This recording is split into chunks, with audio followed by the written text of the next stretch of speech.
I ran out to get a pack of cigarettes, but I left my wallet at home. Yeah, that's me. I'm getting old. My name is Sonny Featherland, an investigator for 20 years, and once the star of the predatory division of the Clawville Police Department, one half of the legendary Chicken Police. But buying a pack of smokes is more than I can handle right now. Maybe I should just lay low. Yeah, I'll do that. The most colorful place in the wilderness. For all the gods, what bullshit. The last clucking color left this city years ago. And slowly I'll turn gray too.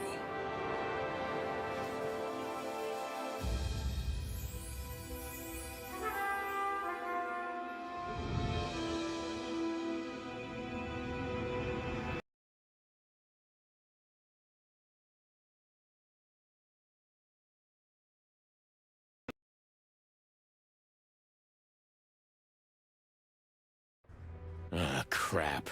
My office lock is a piece of shit if a dame can pick it. She stood in the darkness. The light painted stripes on her body. It whispered secret little things that were never there in the first place. But she was no zebra. Reality was just a light switch away. Elizabeth or Charlotte? I was sure she'd have a sophisticated-sounding name.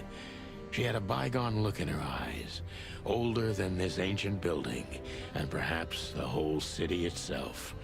Or maybe I'm just drunk. But she was the first womanly thing in my place for a long time, so I had to give her a chance.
Books I'm never gonna read.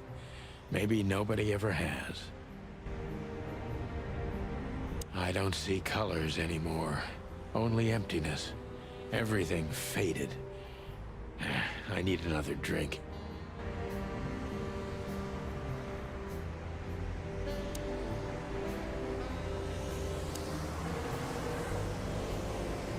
I don't even know what these papers are. Every whiskey has the same color nowadays, at least in this price range.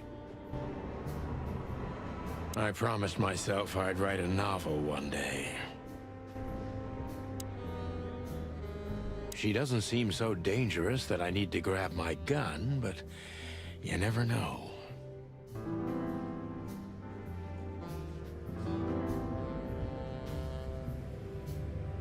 My last cigarette. You're lucky I don't have a light, pal. My wallet and my badge. The wallet is real. The badge ain't. Chief Bloodboil took mine, so I got this one out of a pack of cornflakes, just in case.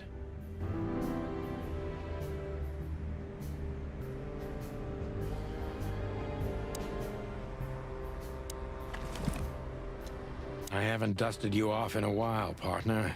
Looks like I may be needing you now. Oh man, I totally get you. Ironic, but ever since I've been on furlough, with only my fake badge sitting in my cabinet, I feel more like a cop than I ever had before. More like a Clawville cop, anyway. I wanted to travel the world when I was a kid, but I think I'm gonna end up dead in here, whether I like it or not.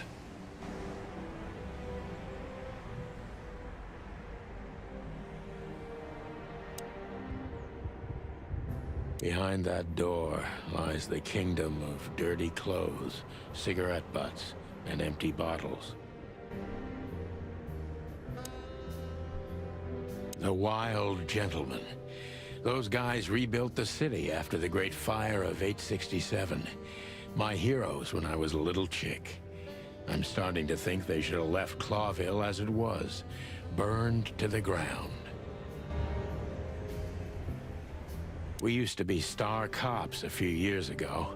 Tabloid press, radio interviews, and even a book series. I don't miss those days. Of course, Marty, my old partner, would disagree. He just loved the spotlight. This is one of the most beautiful memories from my old life, before Molly left me and took our daughter.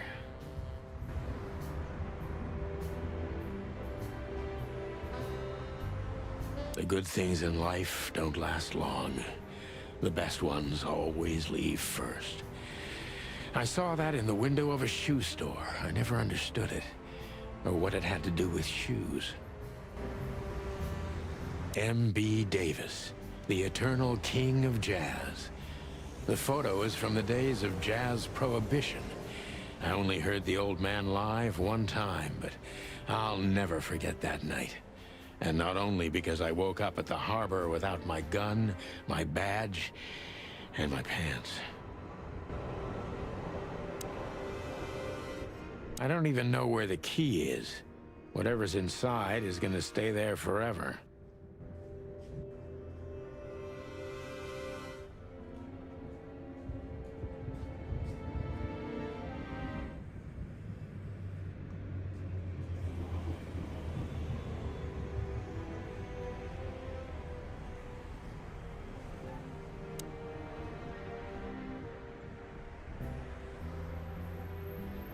Who is this dame, anyway?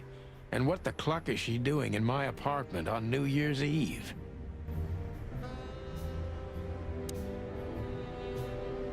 Let me introduce myself. My name is Deborah, Miss Deborah Ibanez. You're mistaken, ma'am. Oh, really? Please enlighten me, Mr. Featherland. I'm not a private eye. I'd recommend Mr. Philmar Lowe instead of me. He's a nice guy. Believe me, Mr. Featherland, it's not an accident I came to you. Look, miss, I work for the police, and I'm currently on leave. I couldn't accept private commissions even if I wanted to. Not even from a classy dame like you. Am I that easy to read? That's my job. But tell me, since you've invited yourself in, would you like a drink? I don't usually drink. Well, I've gotta have one. And it'd be rude of me to drink alone. So, maybe some sherry? If you insist. But bourbon, please. Huh. Thank the wild ones. That's all I have. What a coincidence. So come on, spill it from the beginning.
Legs that go on for days. Deep, dark eyes. Silky skin and voice. You're in big trouble, pal. Legs that go on. That's better. Now, if I understand correctly, your mistress is receiving threats. What kind of threats, exactly?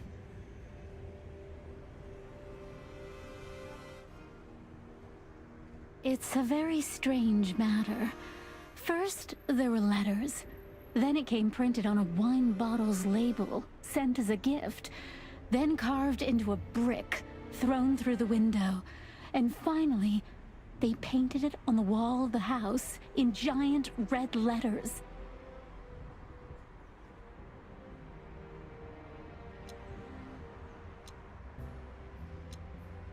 That's better. It's a very strange matter. First, there were letters.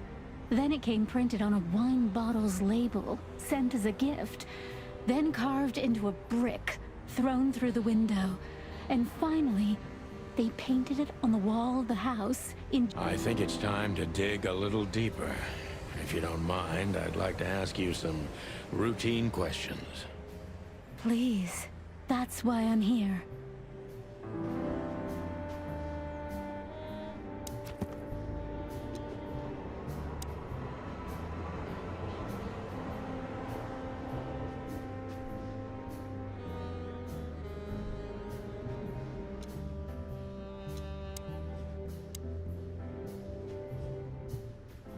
Legs that go on... So, this is the part where the... Something like that, Deborah.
I must be cautious and smart.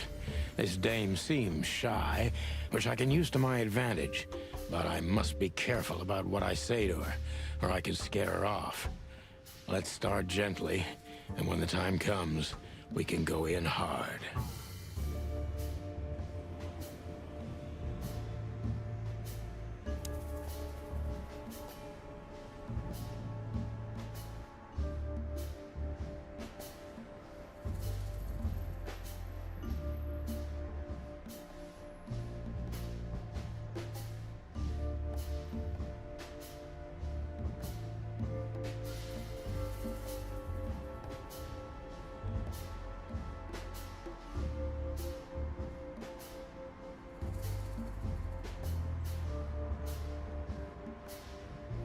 Who exactly are you, ma'am?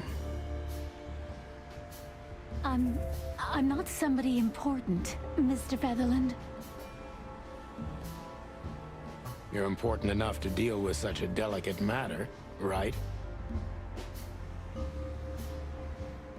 I carry out the wishes of my employer, nothing more. This means simple paperwork, most of the time. You've been thrown into deep water, sweetheart. Tell me, can you even swim? Believe me, this is just as unpleasant for me as it is for you, if not even more.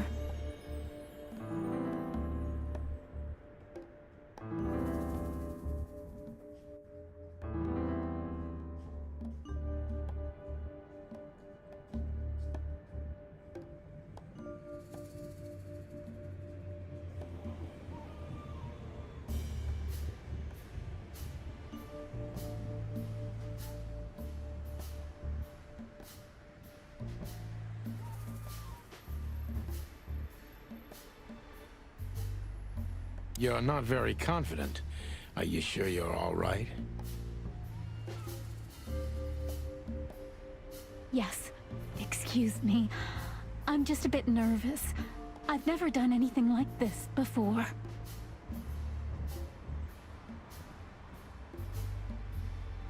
Breaking into the apartments of strangers isn't that big a deal. Some people do it as a hobby.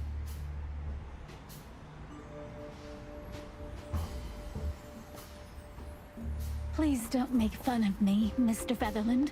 This is hard for me as it is. You're right. Sorry.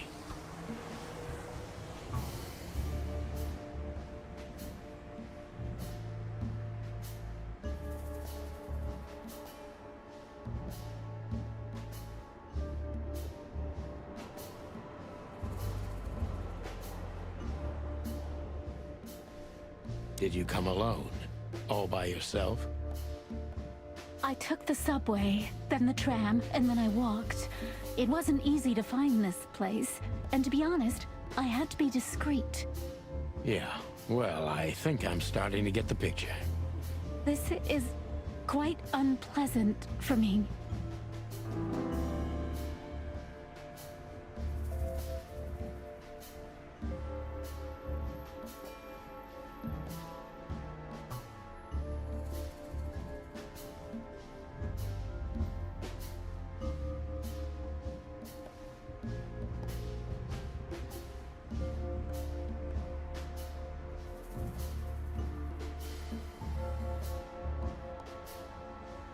Were you born and raised in Clawville?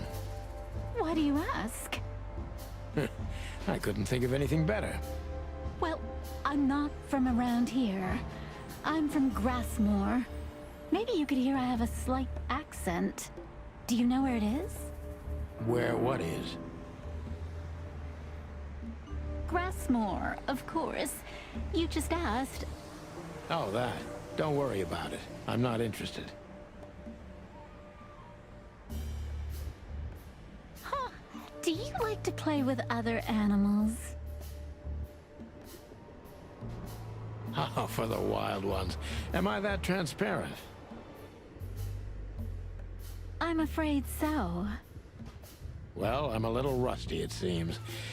Let's change the subject, shall we?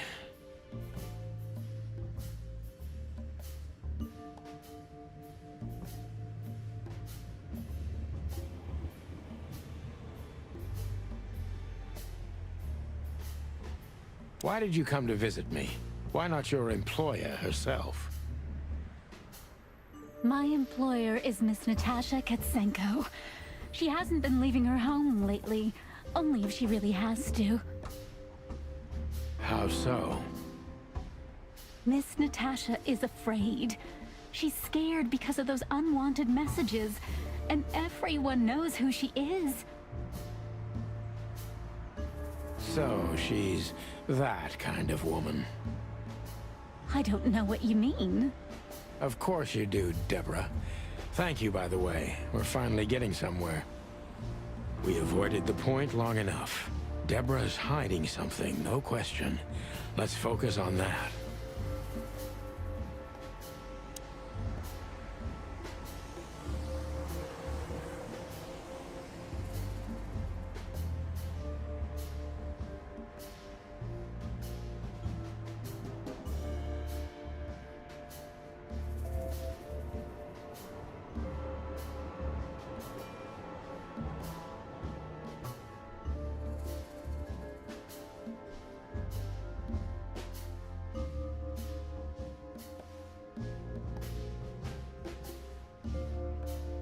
How did you get this address? You know, my mistress has exceptional connections. If they were so exceptional, she wouldn't have chosen me. Don't be so hard on yourself, Detective. You are the head of the famous chicken police, am I right? Was it a raccoon with a scarred face called Zip who recommended me? He hates me. No, Mr. Featherland. I don't know anyone like that. Lucky for you, Deborah.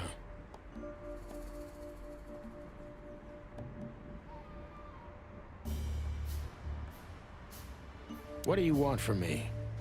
Me? Oh, don't be silly, Deborah. I mean your employer. I was just talking to myself, out loud. Well, Miss Katsenko thinks you're a great detective, and you're also reliable. That's why I came. Did she also give you the lockpick? Please, could you let this go? I'm really embarrassed. Sorry, sweetheart, I'm just teasing you. As soon as I saw you, you were forgiven. That's very nice of you. It has nothing to do with being nice, Deborah, but you're welcome.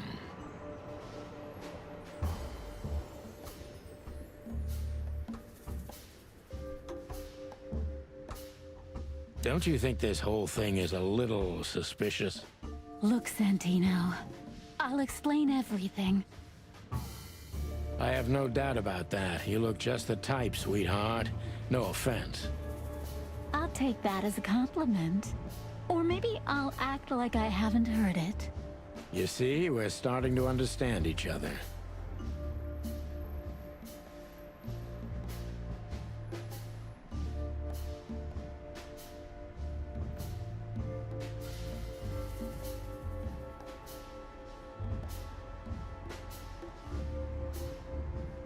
If you won't come clean, what's the point of all this? But, Mr. Featherland... I'm sorry, sweetheart, but I'm way too old for this game. Please, just think again. For me and my mistress's sake.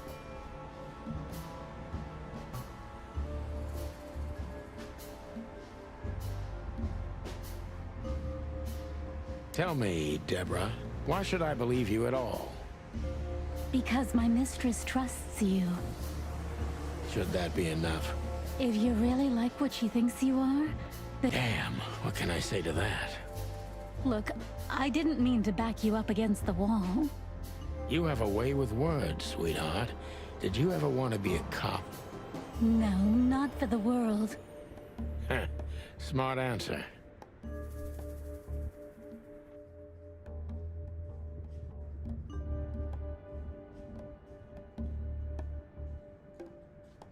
Be honest and tell me what you're so afraid of.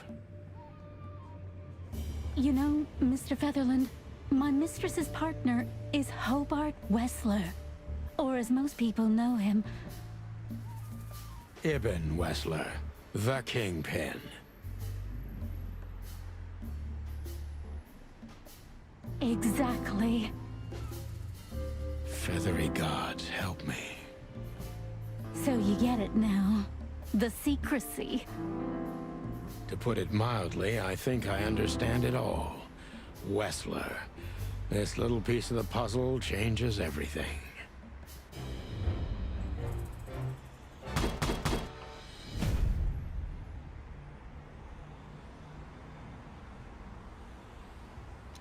I must be caught. Who exactly are you, man? You're important. I can't... You've been Believe me. Tell me, which part... Look, Fair point, Deb.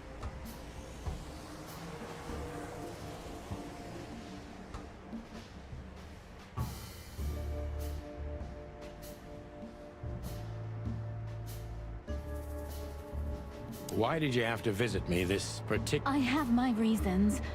I may look like a silly little fawn, and maybe I am, but I still have common sense. I don't doubt that for a second, Miss Ibanez. This day is essential to my mistress, and she thought it's also important to you. A message in itself, for sure. But to be honest, even you are. You know what? I'll just take that as a compliment.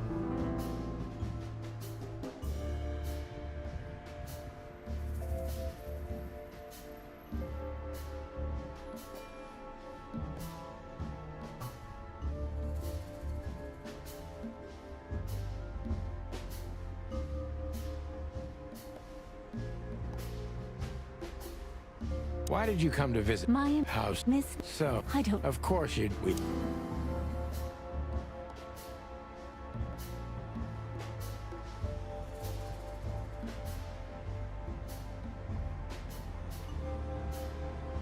What do you want from... Me? Oh, don't be... Well... Did she also... Please. Sorry, sweet. That's It has nothing to... Have you ever felt... Honestly, Great. I'm sorry. You know, Do you like... Not in book... I knew you... If what's between me...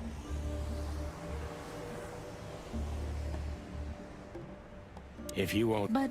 I'm so... Please. Tell me... Because my mistress trusts... Should that be... If you're... Damn. Look... You have a... No. Be honest. You know... Ibit. Exactly. So you... To put it mild...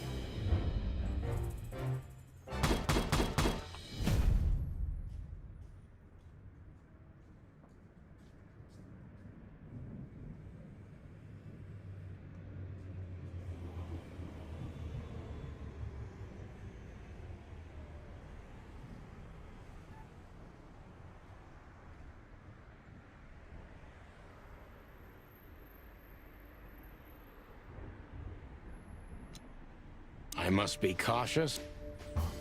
Who exactly? You're important. I can't... You've been thrown in. Believe me.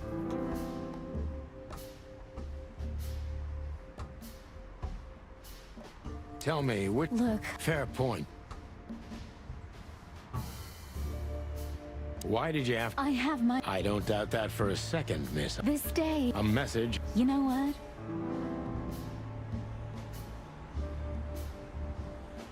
Why did you come... My employer... House. Miss Nat... So... I don't know. Of course you do. We avoid...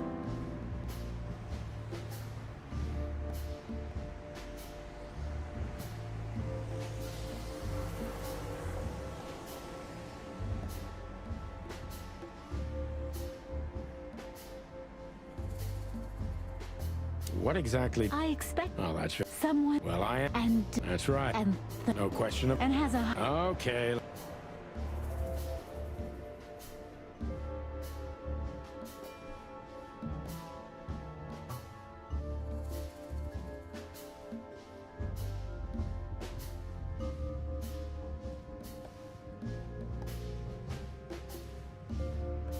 Are you in some sort of jam? Nothing of the sort. There are simply things better left unsaid. Then you're wasting my time. I trust your instincts. You'll manage it. Yeah, and I have no other choice, right? To be honest, no, Mr. Featherland. Not really.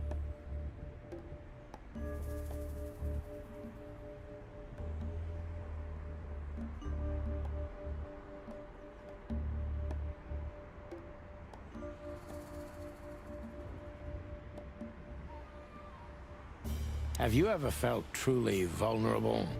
Honestly, very often, Mr. Featherland. Great, because that's exactly how I feel right now, Deborah. I'm sorry if it's too unpleasant for you, but we had no one else to turn to. You know, I get that a lot, and it never ends well. Do you like happy endings? Not in books or movies, but in real life it would be nice for a change. But this is Clawville. Not many happy endings around here. I knew you were romantic at heart. If what's between me and my whiskey could be called romance, then yes, maybe. A little.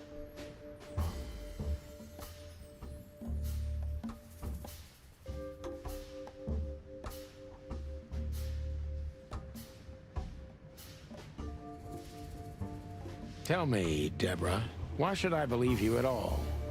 Because my mistress trusts... Should that be... If you're... Damn. Look... You have a... No. Be honest and tell... You know... Ibn... So you get it. To put it mildly...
legs that go... Why don't you take it to the police? Just go there and file a report. Photos, flashing lights, fingerprints, you know the drill. The evidence is very clear. Even a moderately talented detective could easily wrap this case up. Or just try the phone. 555-111.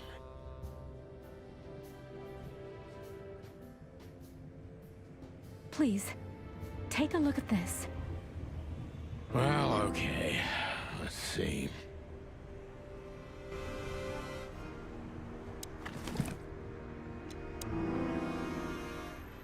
I know Molly very well. Please note this when deciding whether or not to accept my assignment. Miss Ibanez is a trusted friend. Treat her as gentleman. N. I felt like I'd been hit on the back of my head with a blackjack. Reality tilted. Molly. Good gods. What was her name doing there? I glanced at the opposite wall, with the well-worn picture frames. Like an eternally dark hole in the wall. A missing piece. She was wearing a light silk dress and singing a lullaby. The waves caressing her beautiful long legs. Why Molly? Why now? Mr. Featherland?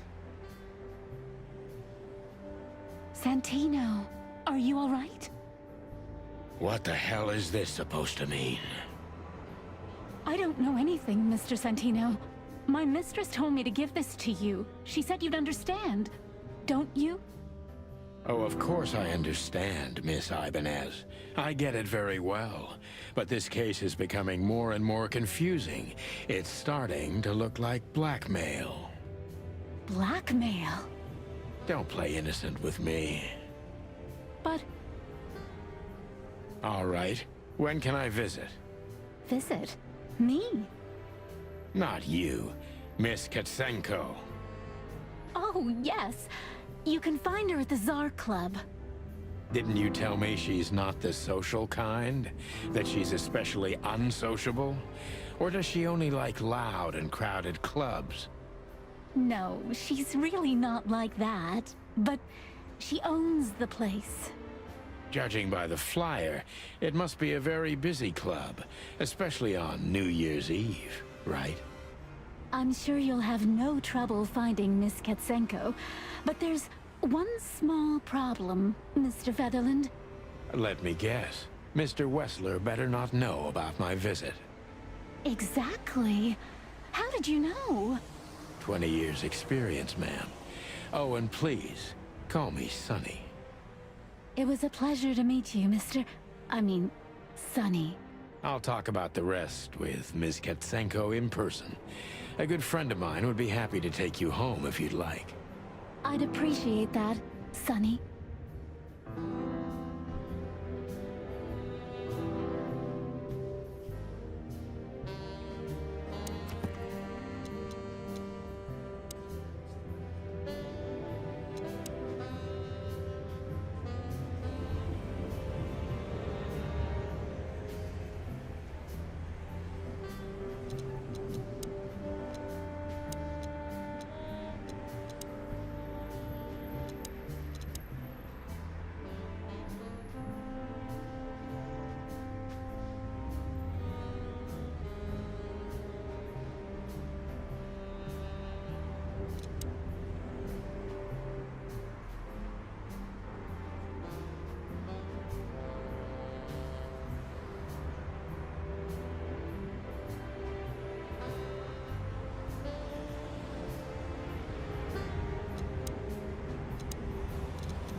Thank you again, Mr.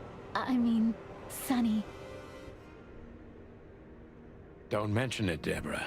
I had no other plans for today. Except drink. But tell me, do you have a light? I'm sorry, I don't smoke. Thought so.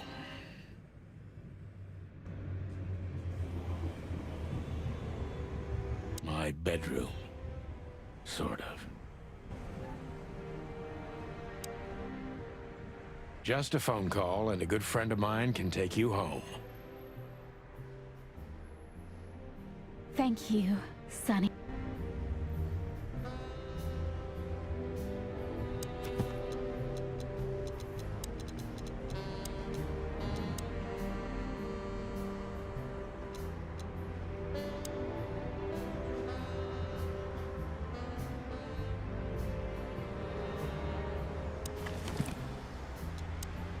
I know Molly very well.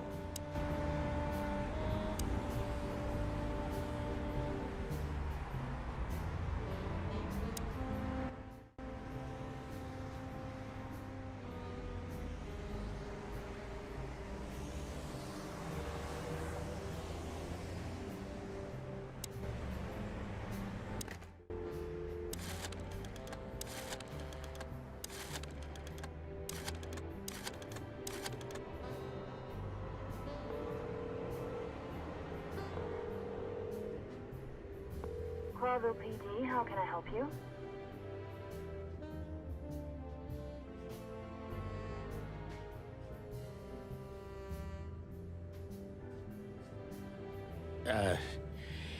Nothing. Forget it.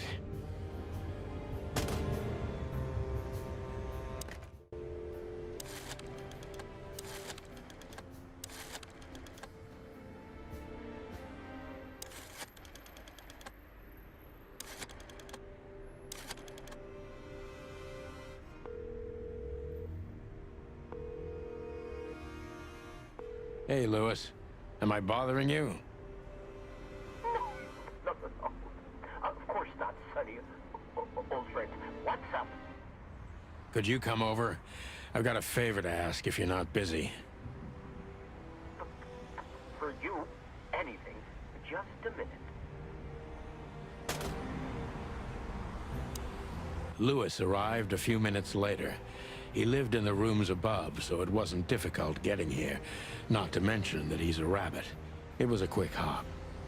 The Atlas Hotel was his inheritance. It was once a well-renowned place, but not anymore. The last economic crisis ruined it. And now, besides me, he was the only resident of this enormous place.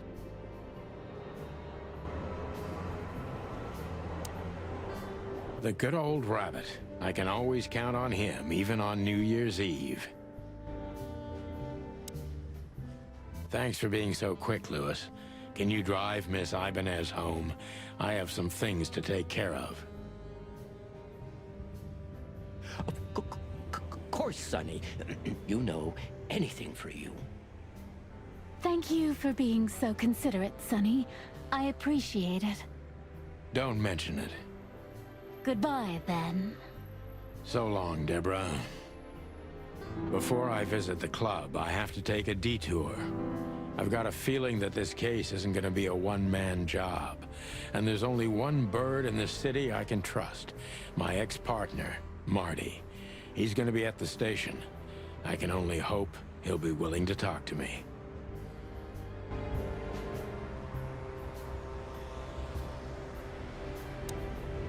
Could I ask you a few more questions, Deborah? Feel free, Sonny.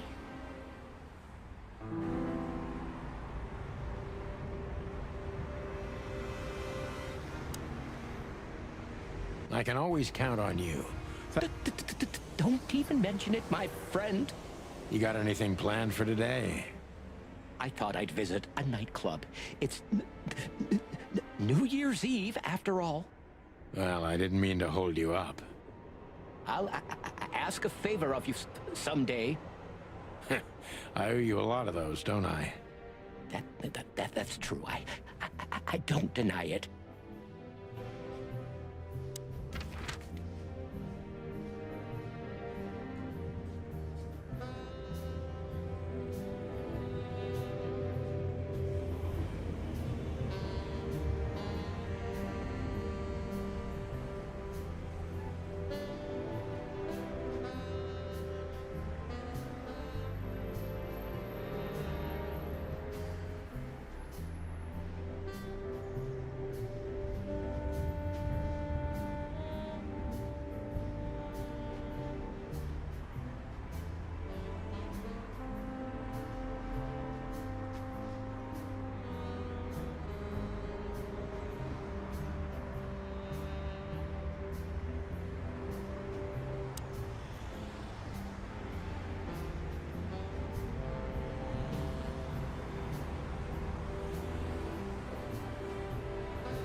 was New Year's Eve, and I was driving, half drunk, risking my whole life's work.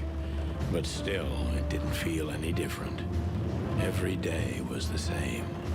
And the 121 days I had left till my retirement seemed like an eternity. When I look out the window of the hotel room I call home, I see the same thing every day. A woman in a red nightgown dances slowly in circles to smooth music. The 9 o'clock show, with a glass of cheap bourbon and the red gown with the silent music. In the meantime, the proud city of Clawville is slowly eating itself alive. And we're still here, with nothing left to lose but our sanity, while others, the smart ones, had already gone. Molly. Does her name really upset me this much?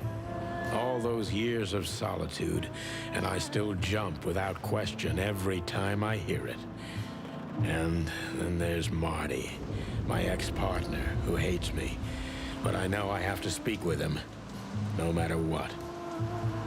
Why do I feel like the past is watching me on this goddamn night?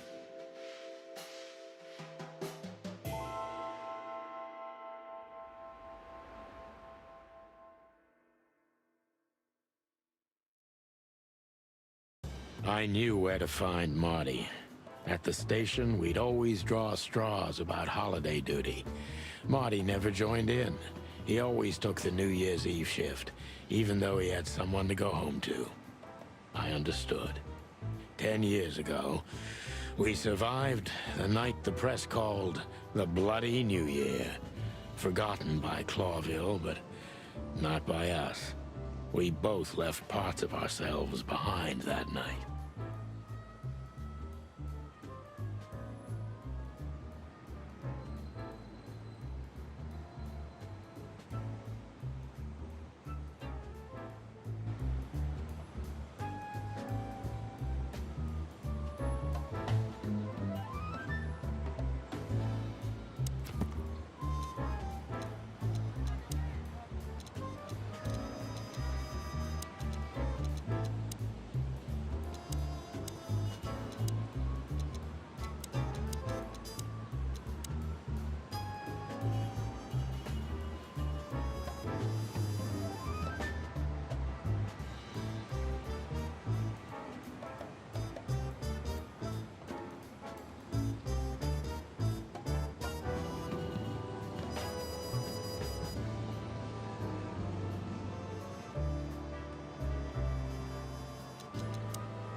Back in the day, I used to patrol the city streets in one of these. I don't miss it, but it used to have its advantages.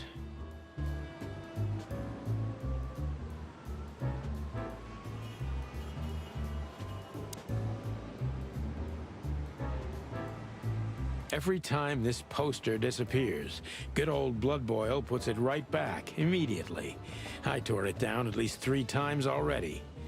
Actually, it's a kind of passive-aggressive game for us with the Chief.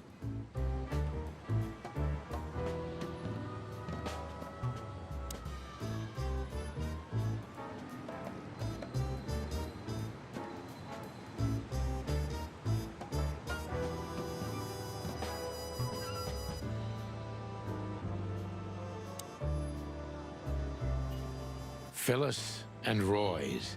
2 hedgehogs with an arrogance typical of novice cops. They're as prickly as they look. Officious little shitheads, but harmless.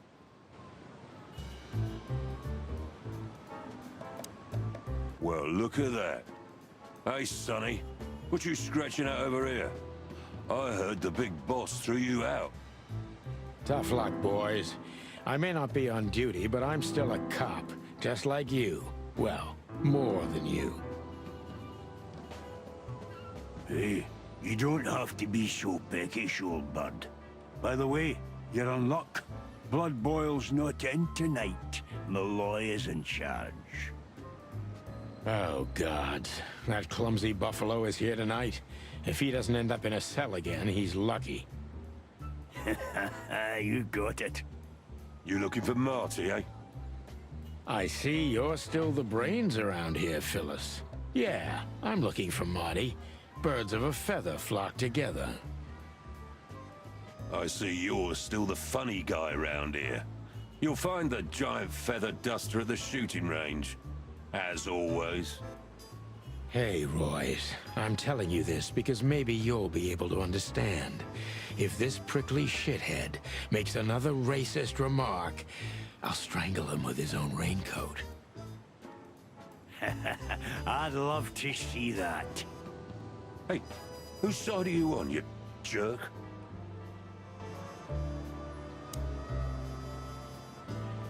Here we are again, Clawville Police Department. I've never been good at history, but if I'm not mistaken, this place has been a church, a hospital, and even some insane cult's secret hideout over the years. Anyway, the place holds the secrets of the ages, and some drunk pigs in the basement.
Honor, strength, unity. For the love of the wild gods, I'm gonna be sick. I'm really not in the mood to meet Deputy Malloy, or any of my ex-colleagues from the Predatory Division. Officer Jardine. They say she's clever, smart, and dangerous. We need more of her kind in here.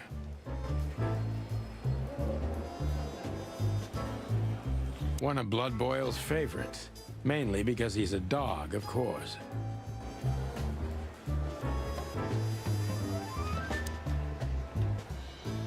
Detective Chow Hound Bosco. He thinks he's a real alpha. But nah, he's just a lapdog. Holy wild ones, look what the cat dragged in. Hello to you too, Bosco. I see you're busy, as always. I've been sniffing around one of the rundown joints. You know how it goes. And boom, this son of a lizard comes flying out the window. I didn't know the lizards could fly. So, Mort was being a bad boy again. Nothing unusual. And you? Still dying? I'm still a cop for another 121 days, Bosco. It's as unpleasant to me as it is to you. All right. No need to bite. I wasn't trying to mess with you. You have Moses and Plato for that. And of course, Blood Boil. Let's hope I won't run into any of them tonight.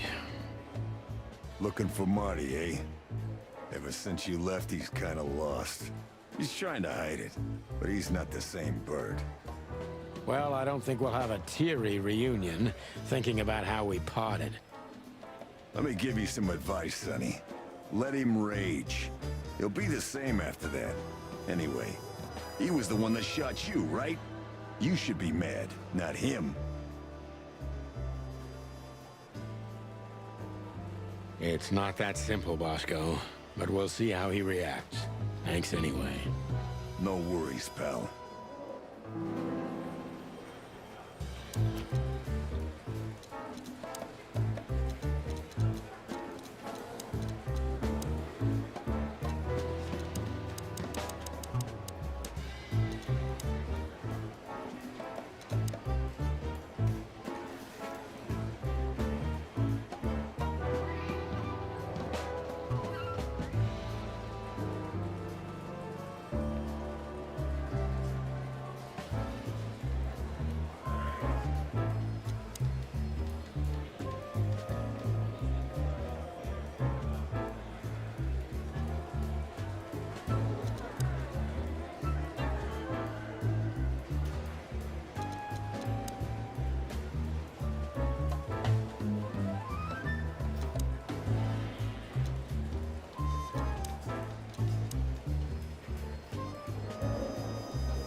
Mort Mardigan, a notorious deadbeat. Poor guy's been blind since his teenage years, but that doesn't stop him from running into trouble. What the cluck did he do this time? Mort, you scabious beast. What the hell did you do? It's Morty to you, sonny boy. Everything's fine. There was just a bit of trouble in the bar, and someone got knocked on the head with a glass. It wasn't my fault. I'm as blind as a bat, am I right? Did that ever bother you, Morty? Listen, sonny boy. Go tell them to leave me alone, eh? It's New Year's Eve, after all, and I didn't even do anything wrong. Not that wrong. Where's your little lapdog to get you out of this mess? Is that little pimp of a midget still sniffing around you? Jeff is a good boy, Sonny. And he's good to me, believe me. Oh, God, spare me the details. When will you finally realize that little shit's been using you? Oh, of course he's using me. What could a pretty boy like him want from this old monster, eh? Still, Sonny, I have no one else. Do you understand that, don't you? Even you deserve better, pal. By the way, you look horrible, even for yourself. Are you feeling okay? Well, I'm not what I used to be. But neither are you, judging from your voice. But I'm seeing a doctor, sonny boy. I really am. Are you? Don't need to, Mort. I'm fine. Anyway, if Bubo prescribed you something, don't even think about taking it. I don't talk to that insane owl. Damn right. Please, say something on my behalf, okay? I really don't have time for this detective buffalo shit. Hey, careful with that. Buffalo Malloy is the chief today. Like I care. I'll try to speak for you, but keep it down till then, okay? You don't need this shit, and I don't need it either. Sonny boy, you've always been a good friend. More like a clucking pigeon.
Marty drinks this shit.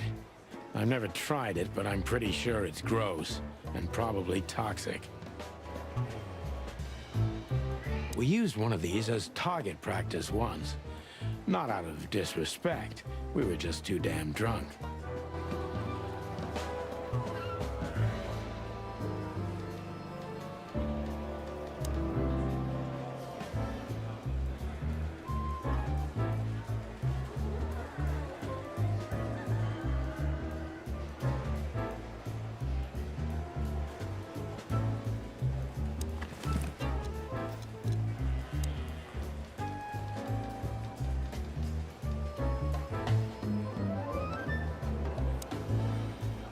All it takes is one look, and my comb starts to tingle, which never means anything good.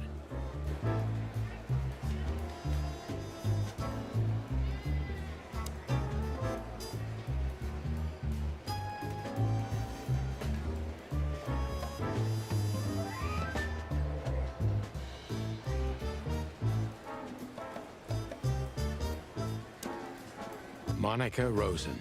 Receptionist in theory, but in reality, she's doing literally everything around here. Like the beating heart of the PD. She's too good for this place, even for this city. Hey, Monica. Hey, Boss Bird. What are you doing here? Shouldn't you be celebrating somewhere? Every day's a holiday since I got out of here. I can tell. But what are you doing here? Are you here for a file? You know, I'm a little busy right now. Yeah, you could look after a few things for me, but first I'd like to talk to Mr. Big Beak McChicken himself. Those two prickly assholes told me he's emptying the magazines in the hole. Like always. And if he carries on like that, he's gonna use up all our ammo. So it would be nice if you drag him out of there. You know how this day is for him. For him? You know I didn't mean it like that. Yeah, I know. Okay, so just sign here and you're good to go. Thank you, darling. Don't mention it, Boss Bird.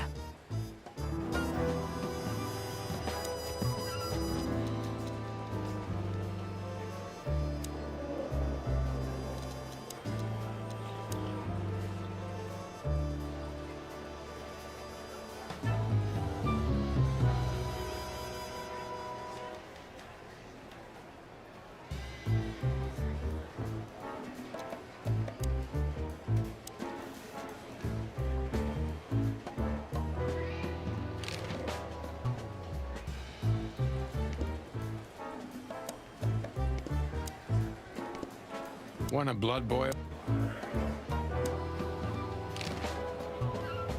What do you know about the Czar Club?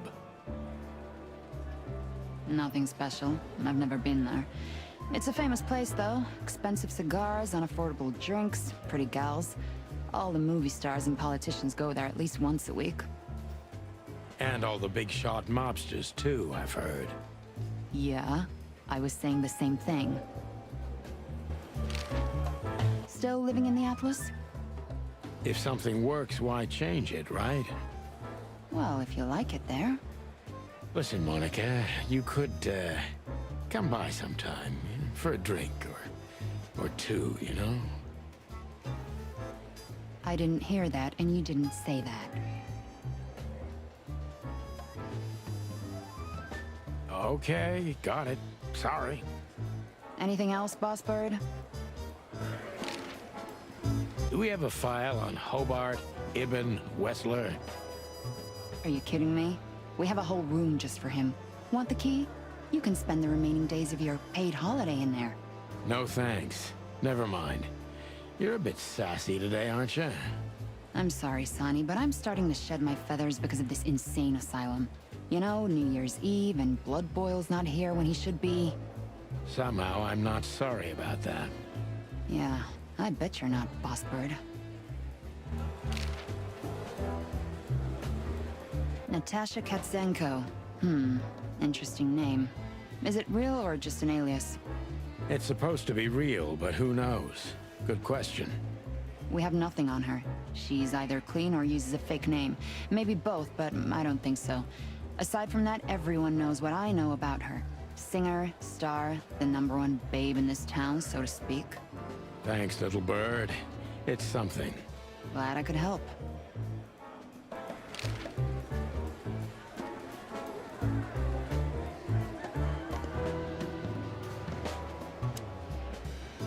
This is gonna be a hard ride.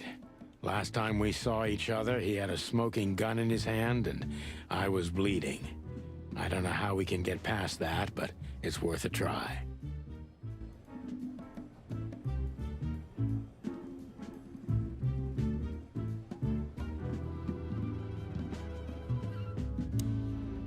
Long thighs and a big gun.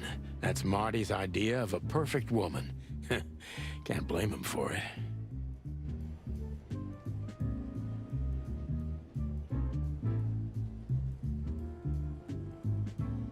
Hello, Cassandra. I hope we'll meet again. Oh God, I'm starting to sound like Marty.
I know her well. Marty calls her Susie, and I have to say, this little she-devil pulled us out of many tough situations over the years. Claudia. Tiny, dark, and angry, and hits you where it hurts the most. I believe this piece is forbidden. Cops can't use it, but this is Marty's personal collection, so it doesn't matter. At least nobody has ever complained. Her Majesty Big Bertha. Or rather, Big Bertha 2, because there was one before her, a sawed-off little broad, but we lost her in a swamp. Marty cried for a week. But once he saw this giant lady here, the balance of the universe was restored.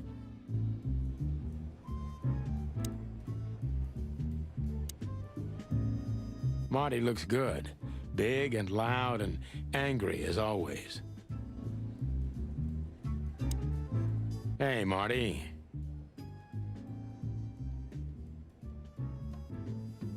Oh, well, look who's here. Hello, Boss Bird. Are you lost? This is the PD building, you know? Cut the shit, Marty. We're better than this. Well, at least you are. Better than anyone, huh? Marty, come on, let's forget that. What's past is past. Easy for you to say, Sonny. Damn it, Marty, you shot me, remember? I almost bled to death. Hell yeah, I remember. Unfortunately, my aim wasn't good enough. I need your help, okay? That's what you want to hear. Well, it's a start. Okay, I've said it. I won't do it again. Yeah, right. So, are you in? Just for tonight. Small case. We'll wrap it up in no time. What kind of case? A personal one. How personal? Very. The kind of case where if you come with me right now, you're not on duty anymore. Ooh, damn, Sonny, stop it right there. I'm in. That's it? Do you know how boring life is here without your stupid, reckless shit? Soon enough, I'll shoot all the ammo in here out of boredom. Right. I'll tell you in the car. Ooh, can I bring Bertha? Ah, for the love of... Marty, this is a routine case. You can't bring your shotgun, okay? Bertha stays. Okay. But at least Susie can come, right? All right. Susie can come. That's what I want to hear.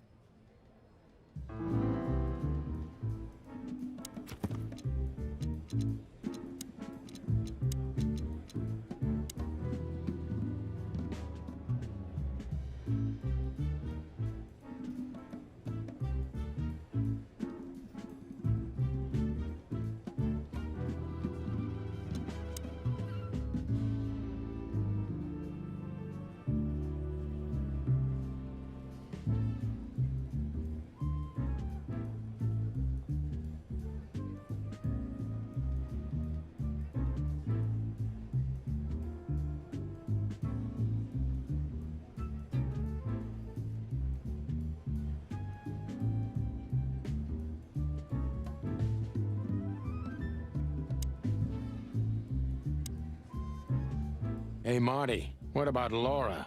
How come she didn't eat you yet? Yeah, very funny. We're good, by the way. Mostly. As good as we can be after all these years. Glad to hear it. She asks a lot about you. Really? Yeah. She always hated you for getting me into trouble all the time. Understandable. But she also felt sorry for you. Ah, well, thanks. That's much better. If I'm honest with you, she loved the chicken police, Marty, better than this one. Well, I think I'll take that as a compliment. Whatever, Sonny.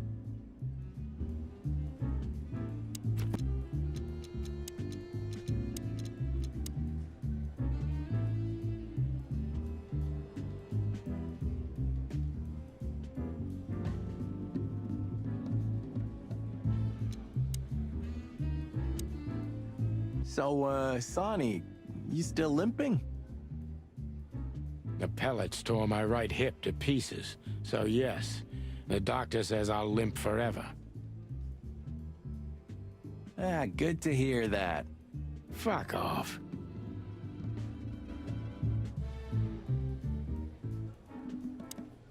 Can we go finally, or are you waiting for... Let's get out of here before I get detained for gutting you. Ah, lovely and peaceful as always. Still drink coffee? Yeah, my only poison. Except for guns, of course. And women. We could visit our old haunt. What do you think? Oh, a nice cup of Zips coffee and the hot dog. I'm in. Oh, and maybe we'll get into a little fight too, huh? If it comes to that, I'm leaving you without a blink. Oh yeah, like last time? Those were, different times, Marty. With a different Sonny. Well, all right. To the city, then. You don't have to come with me, you know. Okay, I know. Let's go. Sonny, there's a little problem.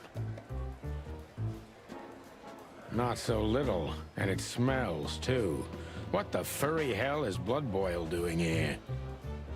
Well, it seems we can't avoid speaking to him. Oh, yes, we can.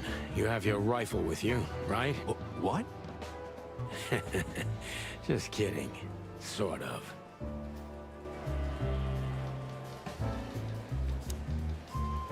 The chief doesn't seem to be in a good mood, but he never is, actually.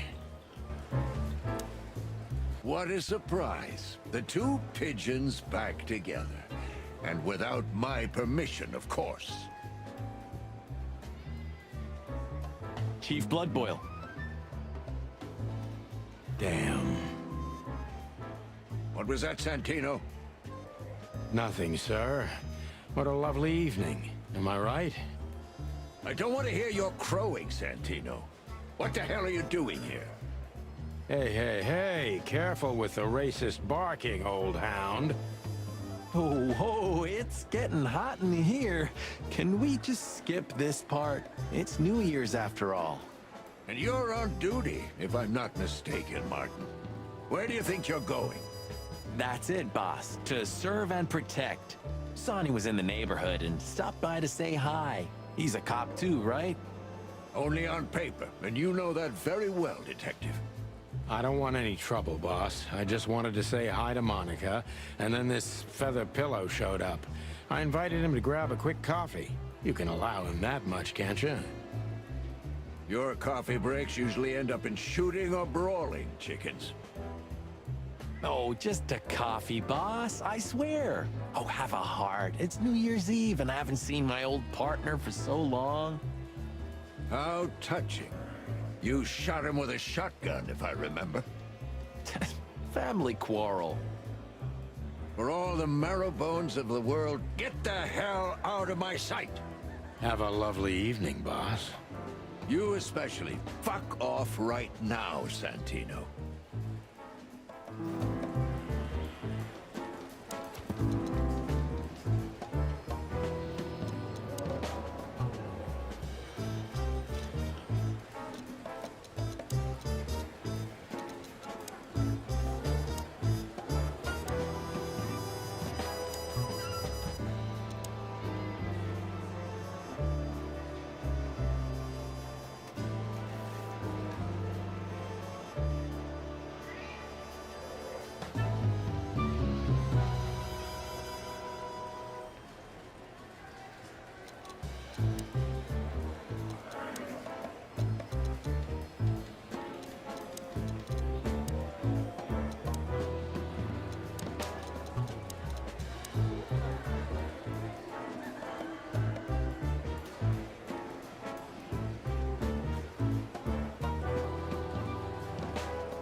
We can't avoid speaking with the chief first.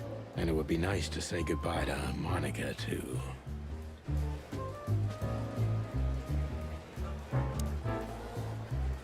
We're leaving, sweetheart. Stay safe, boys. I'm glad to see you two together again. I'm afraid you're alone with that. Hey, don't make me change my mind. You won't, Marty. I bet you can't wait to get mixed up in some serious trouble again. Yep, that's true. I'm serious, boys. Be careful out there. We're big birds, Monica. We can take care of ourselves. Mostly. Okay, but take care of each other, too. Will do, Monica. Yes, ma'am.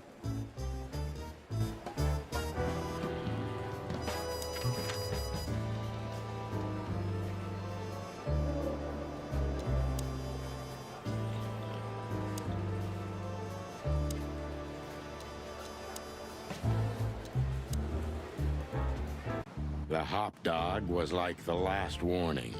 You can still turn back. My eyes lingered on the sign. An enormous dog. Like a neon god with limitless power over cheap hot dogs, plastic hamburgers, and watered-down coffee. The cold light called me, but I didn't want to get out of the car. If we went in, we were all gonna be pancakes, kept together by cold syrup. Marty's worried look shook me out of my reverie. Oh, cluck. Was I talking to myself again?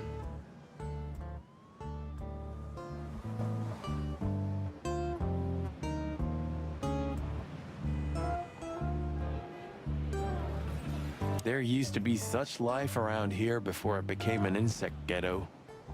That was a very long time ago, Marty. I was a little chick, and the hop dog had the best pancakes in the entire city. Well, since Zip became the owner, the cook, and the waitress, I imagine it's all gone downhill. True. But at least the coffee's good. That's right. I have no idea what that mongrel's doing with it, and I don't want to know, but its aroma is unbeatable. Roachtown always gives me the creeps. Hey, don't call it that. It's not okay. Whatever happened here, it's still the Cobbler District. Old memories? We used to live here a while with my mother. There used to be a small ice cream shop around here, and a baker. The whole area smelled like fresh bread. Smelled like home. How could we turn it into a slum? Good question.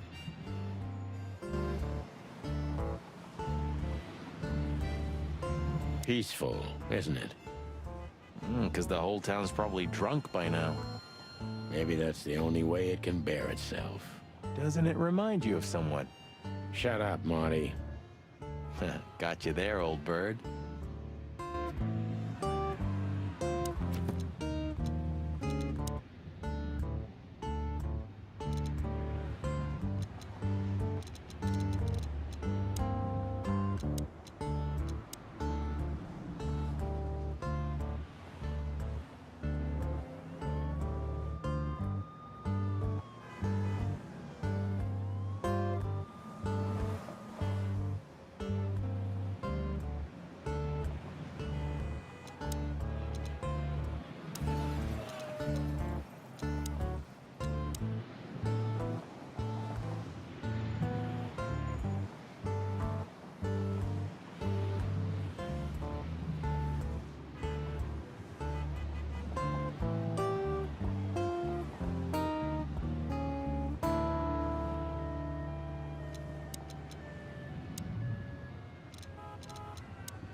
Look at the poor bastard.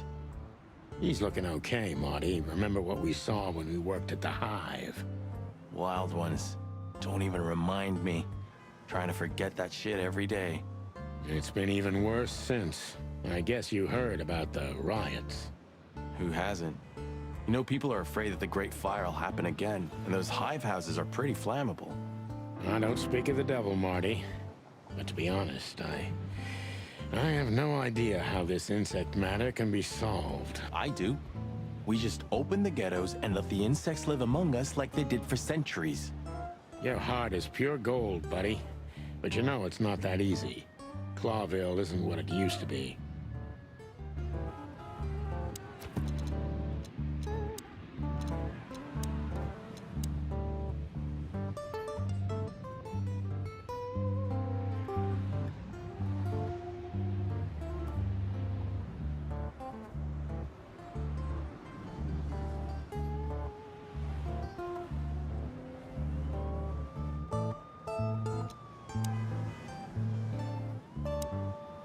Hey, pal. Can you hear me?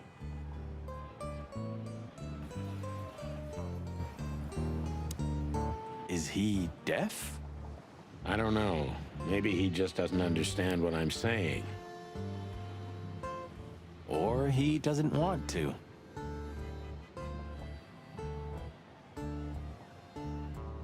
That's also very likely. Poor Bug Eyes. At least he's playing music. I mean, he's doing something. Most of the destitute take up drinking or drugs. Or worse. You know about the light. You mean the light the insects believe in? Yeah, their afterlife. If they want to go into the light, they set themselves on fire. Yeah, I've heard that. Maybe it's not a bad way to go. That depends on your point of view. Could this wreck belong to Zip? Well, it's a wreck just like him, so I guess it could.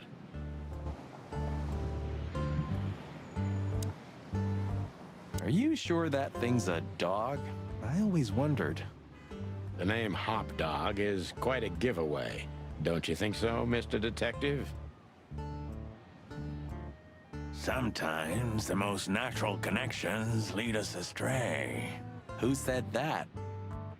A natural-born genius? Yeah, right.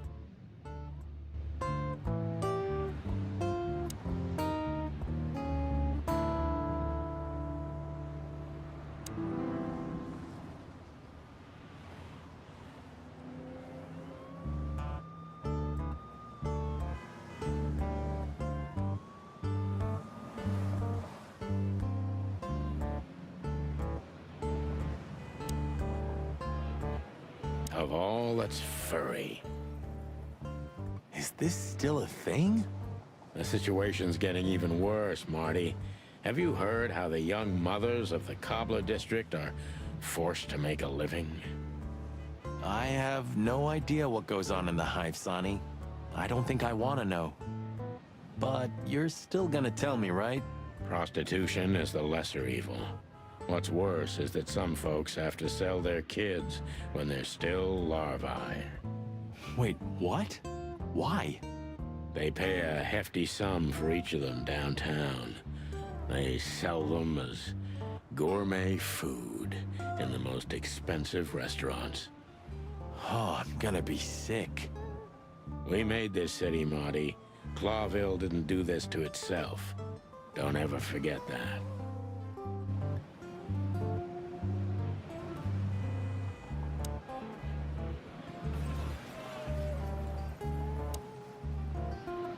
Ugh, the place is deserted. Poor Zip.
You're right.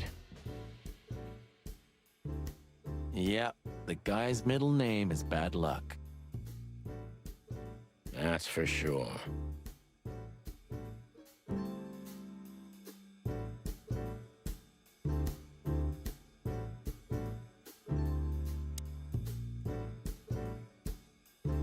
And voila, the master himself.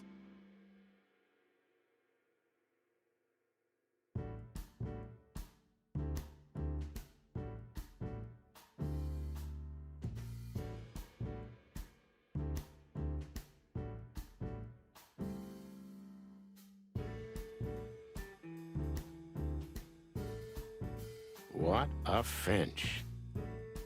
Sonny, he's a pigeon, not a finch. Don't make me angry, Marty. Okay, I was only joking.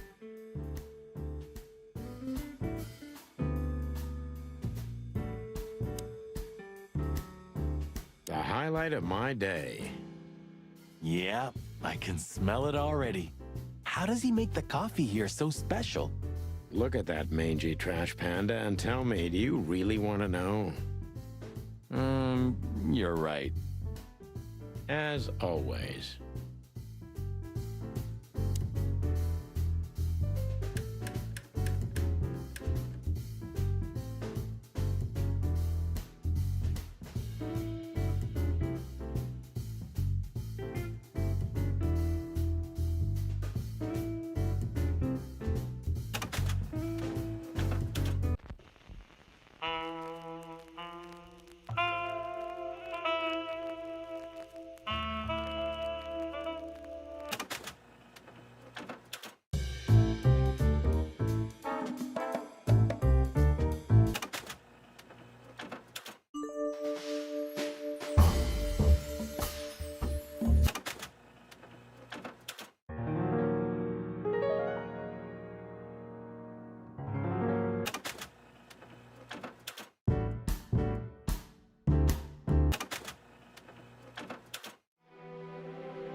What insight.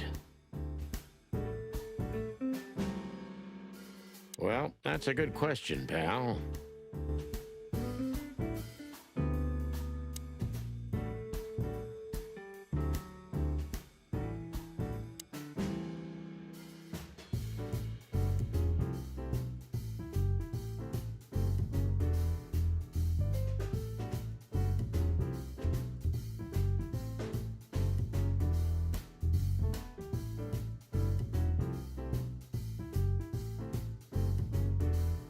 You still don't eat meat, old man? I'm a rooster, a chicken. Why the hell would I eat meat? I don't mean real meat. I'm not a lunatic. But a meat substitute? There's about 10 different kinds. Have you never tried any of them? Why would I? If I don't eat meat, why would I eat a substitute? Because you can. That's the point. Wild gods, Marty. Stop being such a sheep. Do you fall for those adverts? Substitute isn't meat, Sonny. And if it's tasty, why wouldn't I eat it? I don't care what you eat, but don't be surprised when you lose all your feathers or you try to bite off your own leg one day.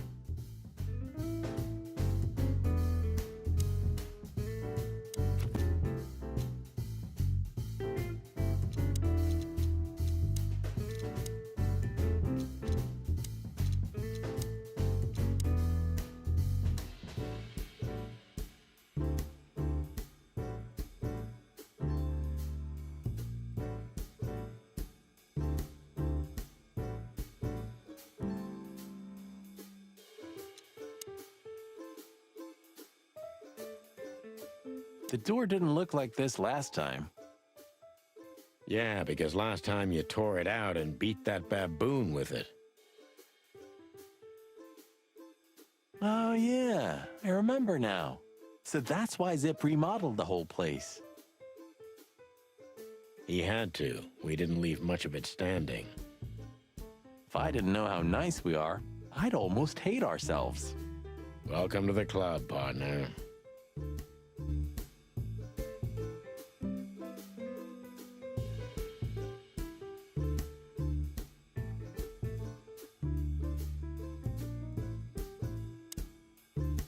He sure didn't get any younger. Or prettier. You think he's still mad at us? Frankly, Marty, I don't give a damn.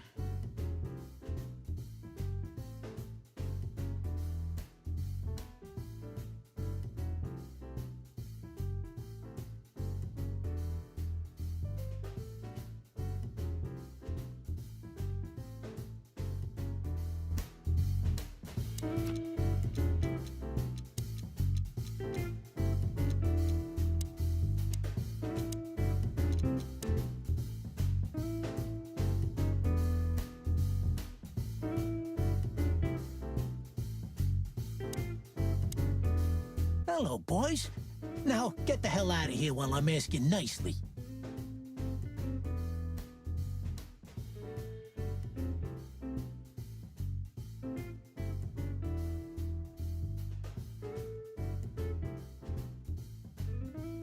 Hey, is that how you greet two old friends? Hey, I'm not joking, Sonny. I got a shotgun under the bar. No, you don't, because if you had, we'd arrest you here and now. If there's still life in you when you're full of buckshot. Ah, it's going well so far. We're just here for a coffee, Zip, okay? Like old times. Nothing's like old times. Haven't you noticed? Yeah, as a matter of fact, it's quite noticeable. Shit. All right. And where'd you blow in from? We haven't been anywhere yet, but we're going somewhere. Everybody's going somewhere, right? Tell me, how much do you know, Zip? That depends. How deep is it? Bottom of the well kind. Goes down around Ibn Wessler. Holy hell! Wessler? You've dipped your wings in deep shit, boys. If you've got anything on him, don't keep it to yourself. We'd be grateful. Grateful? Maybe you're not gonna trash my joint this time, eh? You know, Ibn's acting strange nowadays. He always believed that if you want something done, you do it yourself. That's how it was for years, anyway. And? But now, he left his real estate, the fish racing clubs, the casinos, and the bars to his right-hand man, Mongrel Mick. And ever since, he's been kinda weird. Bottomed out, brooding in the seediest joints of the city. Nobody ever knew him to be like this. Weird, huh? Yeah, weird. Do you think it's about a lady? It's always about a lady. Well, there is a woman. I knew it. But not like you think. Is this gonna cost much? Only a favor, like the good old days. Okay, I'm in.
That Natasha's a mysterious woman, a real cursed jewel, if you ask me.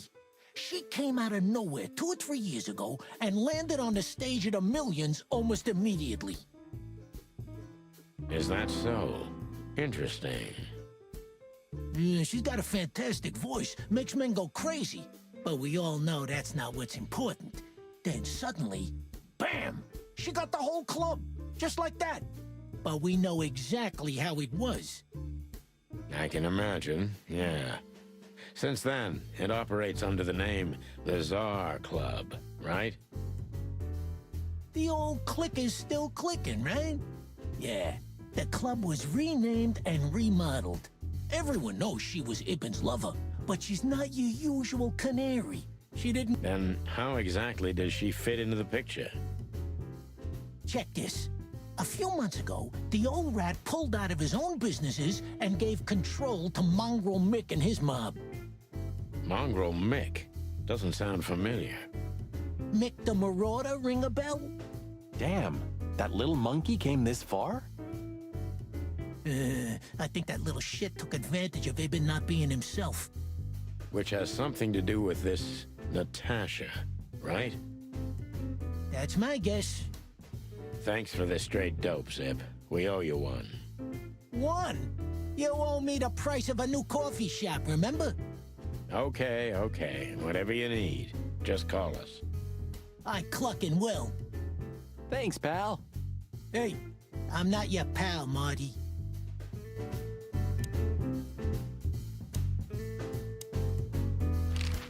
Have you ever been to that place? Of course, 100 times. Everyone who matters in this city's been there. Sorry, guys. But then, it had a different name and a different owner.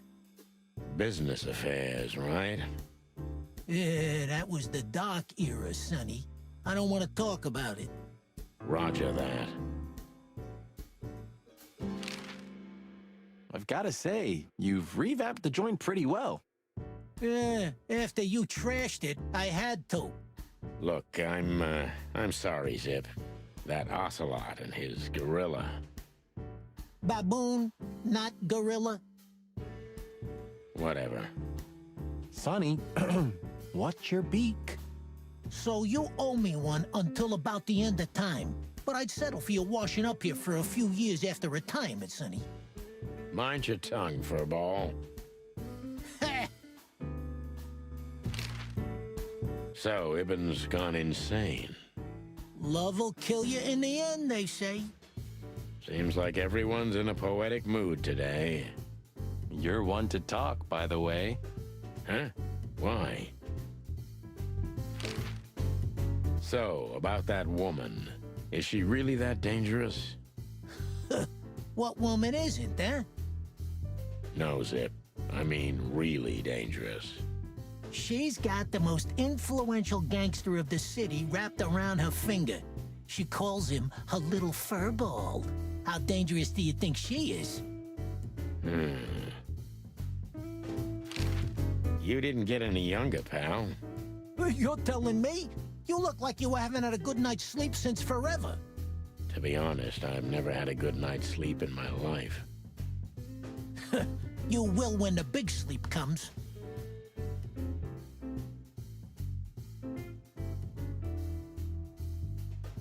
And what are your plans? Dying behind the bar? Of course. You got a better idea? A couple, yeah. But somehow this suits you. You know what? Your mother's a goat.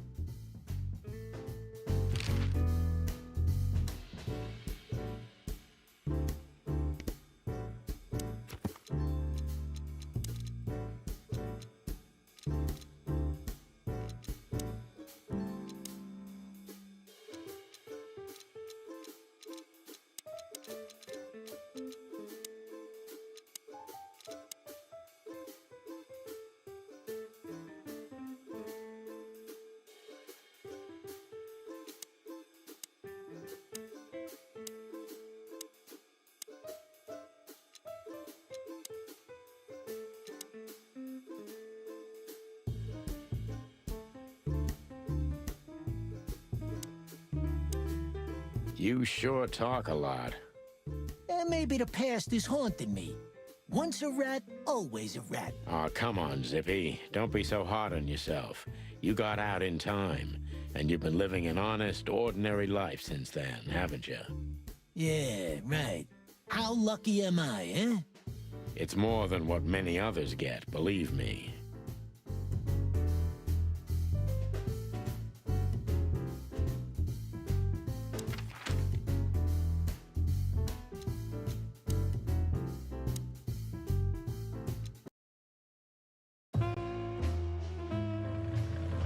Midnight had passed, and the intoxicated madness kicked in. We could only crawl along Shalva District's main street toward downtown.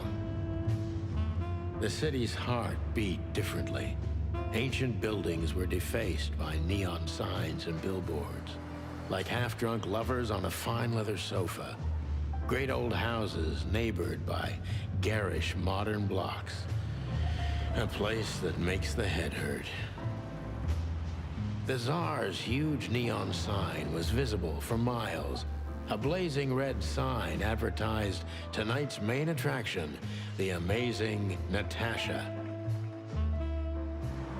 Cops were never welcomed at places like this. I hoped we were too late for the show. We had to be inconspicuous, but it was never easy with this bird mountain by my side.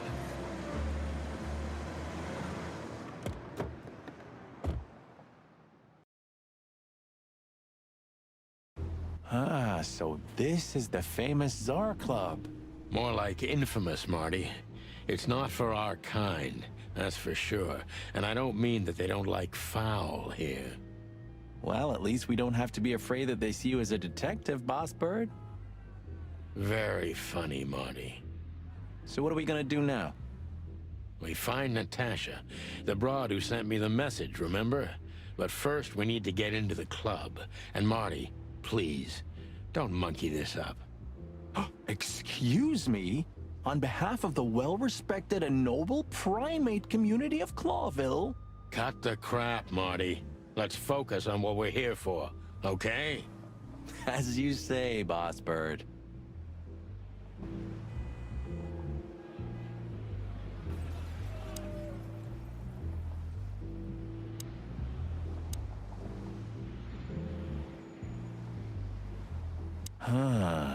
You know, seeing this, I can't wait for the show. The girls? New Year's Eve's once a year, right? And we're not on duty. Have I asked how Laura's doing? Whoa, hey, I was just kidding, okay? My relationship with Laura is unwavering, like the rhino beauty on this picture. Interesting taste you've got. Feathers, scales, or dermal armor, a lady's a lady, my friend. Thank the wild gods for self-sacrificing gentlemen like you.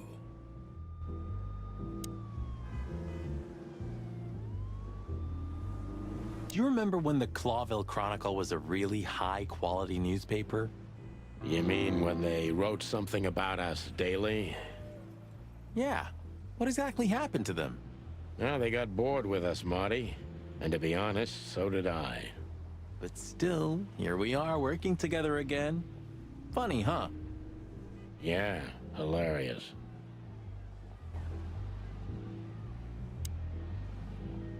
Huh, I like this. Why's that? I don't know. 'Cause it's moving, I guess. You're a simple bird, aren't you? Yes, I am.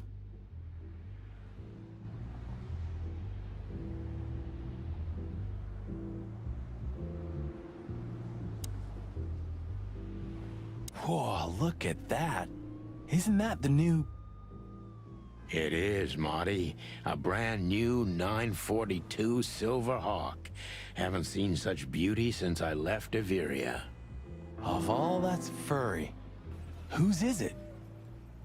Maybe it's Ibn Wessler's. I guess he's no paper tiger. Yeah, he sounds like a fellow who drives around in one of these. Lucky bastard. One day, neon signs will cover the whole world, I'm telling you. You read that in some kind of science fiction book? No, it's just what I think. Oh, so you have your own thoughts now. The world's really moving forward. Pluck off, Sonny.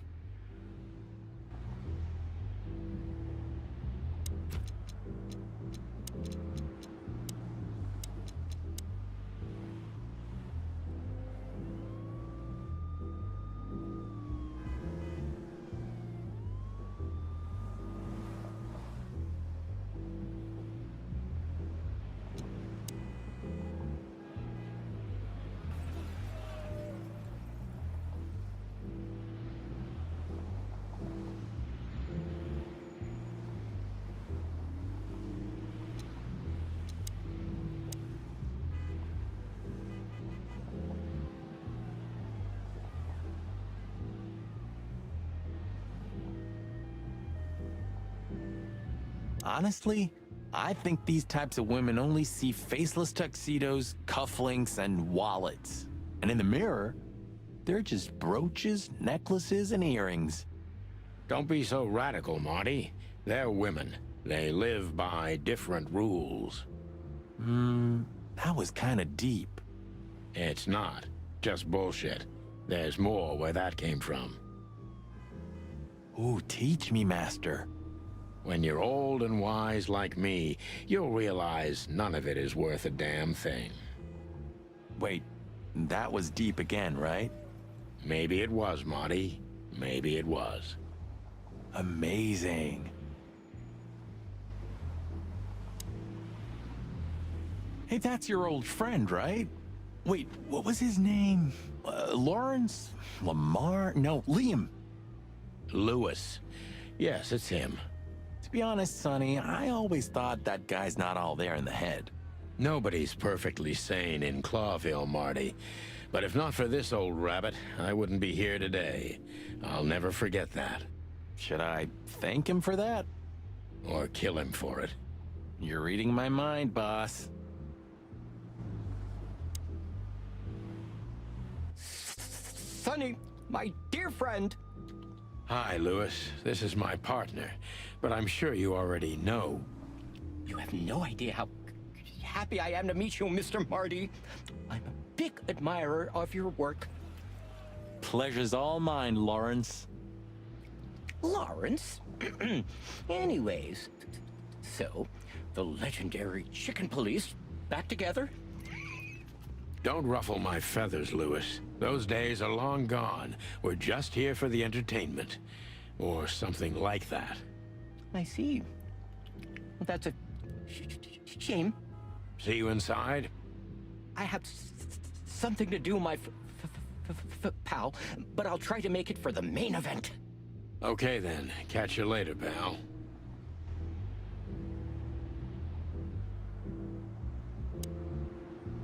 Jeez, look at that guy. That's not a guy. That's a demon. Straight from the dog-eared pages of a cheap detective novel. Yeah, I bet his name's Bill. Nah, he's definitely a Bob. $5 for Bill? Okay, I'm in. Howdy, pal. Gentlemen, how can I help you on this wonderful, chilly night? We're expected in the VIP lounge. My apologies, but I don't remember ever seeing you gentlemen here before. May I ask? Stop right there, big guy. I get it. Yeah, I know exactly how this works. So what do you have to do to get in? Nothing's easier, sir. Are you on the list? The list? Yeah, don't tell me you forgot. I'm afraid I did, Marty. Sorry, big guy, but I'm pretty sure we're not on the list tonight. That's a shame. I'm really sorry, sirs. In that case, you can't come in. Yeah, right. Thanks. My pleasure, gentlemen.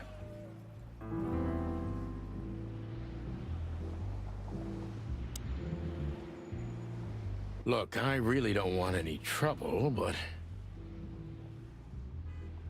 It is even more inconvenient for me, sir, but this place doesn't like coppers.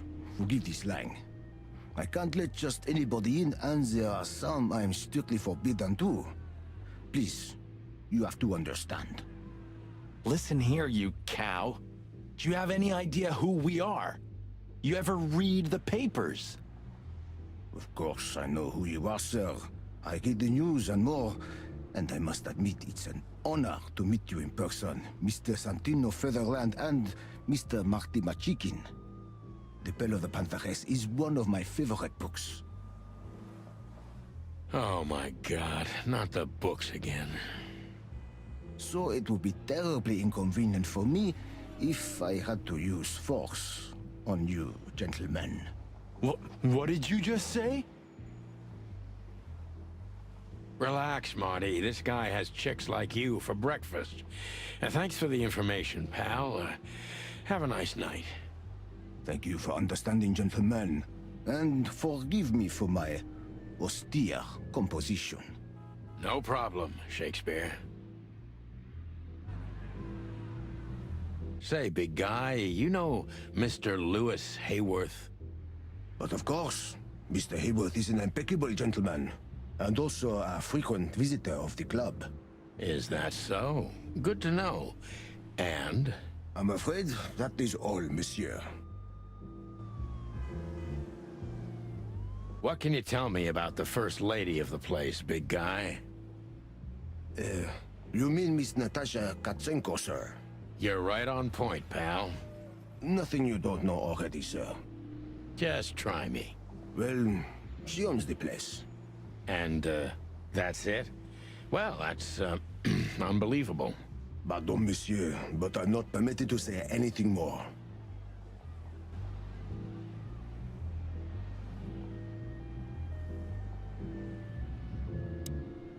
Look, Lewis, that bouncer over there. Well, yes. He is a bit intimidating, but his manners are impeccable. Am I right? Yes, indeed, but it seems tonight we're not on his list. Oh, I see. Oh, I get it. I get it. You'd like to go in, but he won't let you. Yeah, something like that. No, no problem at all. Come with me. I'll talk to him. Much obliged, pal. Yeah, thanks, Bunny. Excuse me. Ah, jeez, what the hell's wrong with you, Marty? What? Did I say something wrong? Sir, how'd you do? Everything's fine, Mr. Hayworth.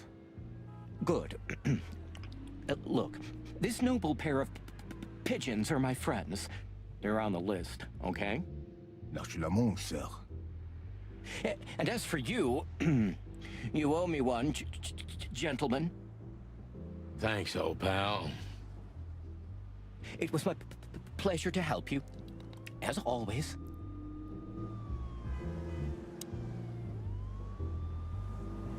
The jazz overwhelmed us. There was no band in sight, yet the music seeped from the walls like years of cigarette smoke and the smell of spilt whiskey. Behind the bar, rows of fancy bottles reflected the harmonious voices of pretty dames and the clinking of crystal glass. It was the kind of place that makes you drunk, even if you've never had a sip. A dangerous place for someone like me. No matter how alien I felt, it was strangely like coming home. Welcome to the Tsar. Well, here we are. Mother of... I take you to the nicest places, eh, sweetheart? Oh, does it mean you're buying, honey? Don't even think about it. Oh, men these days. So, we're here to find a dame called Natasha. I have a hunch she won't be hard to find. Let's mingle and try to avoid suspicion. Just like always. No, Marty, not like always. This time it's for real.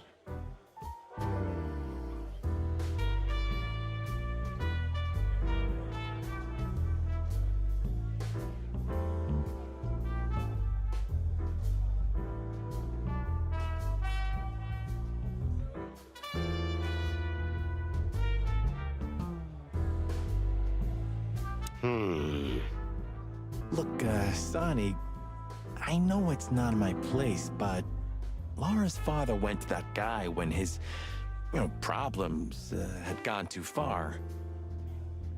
You're treading on thin ice, Marty. No, Look, fellas at the station are talking, All kinds of things. Moses, Plato, Bosco, and the others. Talking, eh? About what? About why Blood Boil took my badge? About what an untrustworthy alcoholic wreck I am? Look, I'm sorry, it doesn't matter. Good, and let it stay that way. At least we're cracking this one together, yeah? Sure, Marty.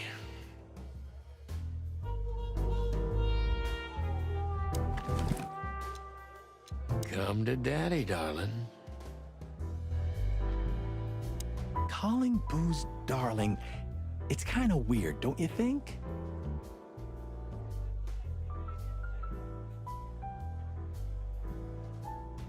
Says someone who calls his gun collection his harem.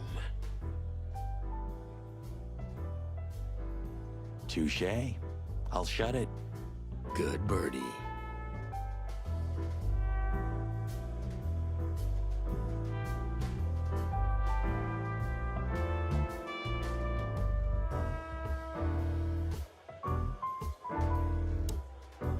A man's best friend.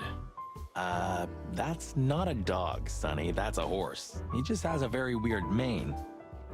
I didn't mean him, Marty. I meant the bar. Oh, I see, right. Yeah, because that totally makes sense. 2 whiskeys, kid, and no horsing around.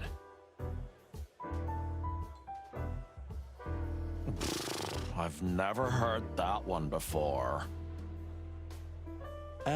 Sonny, you gotta drive, you know? Yeah, you're right, Marty. Hey, Longface, give me a glass of tap water too, okay? Yes, sir. Coming right up. That wasn't exactly what I meant.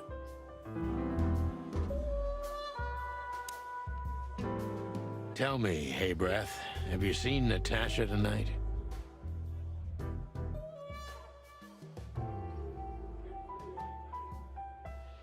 Not yet, sir, but she's coming on soon.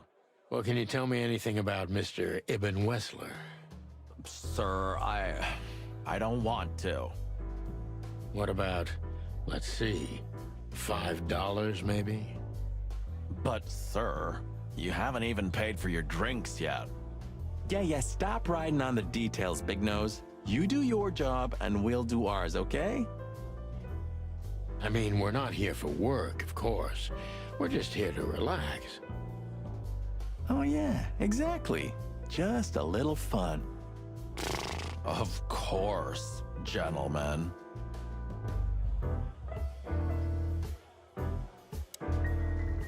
Hey, there's Filmar. Who? Oh, yes, Filmar. Because that's what he calls himself, right? You know him well? We had some seriously wild cases together, yes. Mainly in Averia, way before Clawville. Another place and another life. Sounds good. Like the blurb of some cheap pulp fiction book. Yeah, it was the exact opposite. But the old bird's worth saying hi to. Well, well, if it isn't the great detective, Marlowe. Blow me, Sonny. You know I don't use that name anymore. Okay, Mr. Dumbass alias Phil Marlowe. So says someone who tried to go undercover with a Feather Pillow Mafia is a turkey. Right, Mr. Turk Cayman? Hey, that was a long time ago. I was young. And I stick to my principles and my stupidity. Phil Marlowe, and that's that. Don't rile me up, you old fart. Okay, fair enough. Sorry, I'm a little clucked tonight. I know the feeling, pal. By the way, what are you two doing here? You stick out a bit. Are you here for a good old-fashioned beating? We stick out? Man, you look terrible. Like someone who sat on an electric pole. Don't even ask. I feel exactly like that. You want a case? 5 feet tall, half of that legs. Angelic voice, demonic eyes, just the usual. Oh boy. And you? Something like that. Just don't know the exact numbers yet. A dame named Natasha. She called us here. If I'm not mistaken, the joint is hers. Yeah, she owns the joint, amongst others. Well, good luck, guys. That broad has a reputation. She's not the kind to toy with, if you know what I mean. Any useful information? For free? Stop clucking around, Filmar. All right, but just because of the old days. Look for me after you've talked to her. You wouldn't understand what I have to say about her before then. Don't leave unless you're thrown out, in which case, you know the drill. We don't know each other, I'll deny you in a blink. Good to see you too, old pal. We'll be back.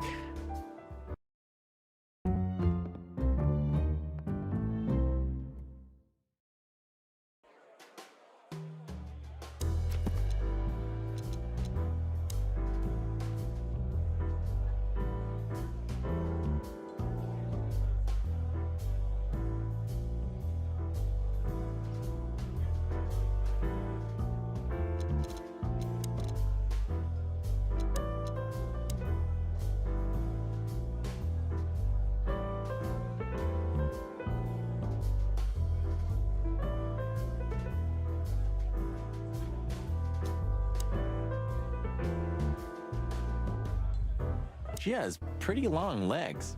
I mean, pretty and long legs for a squirrel, but I don't want to be prejudiced. We're not here to stare at pretty squirrels. We're here to investigate, remember?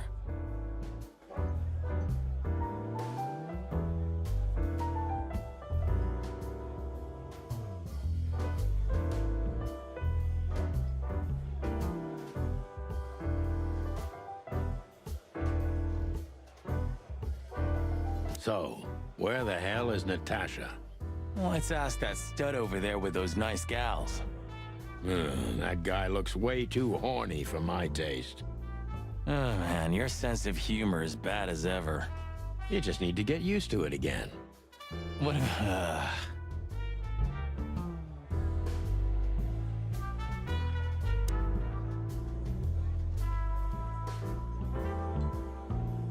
I was hoping to have missed the main event.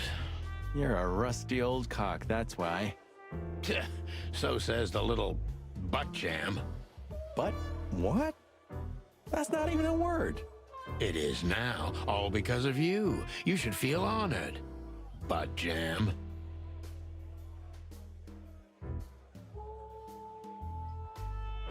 You know, Sonny, sometimes you're like an evil little child.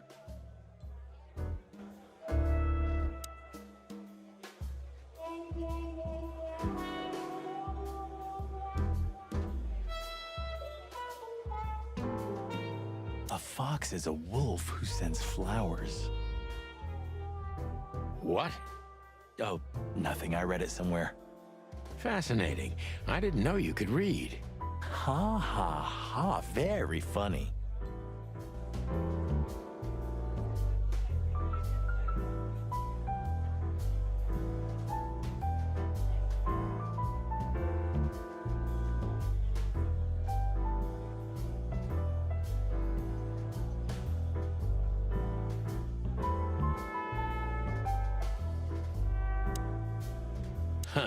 Another lupus movie.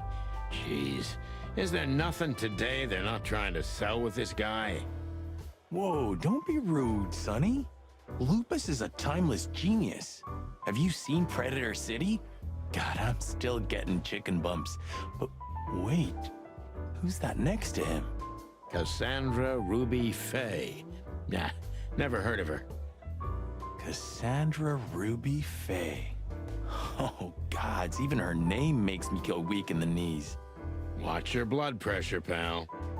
Don't mind me. Just women and guns are my only weakness. Huh. No shit.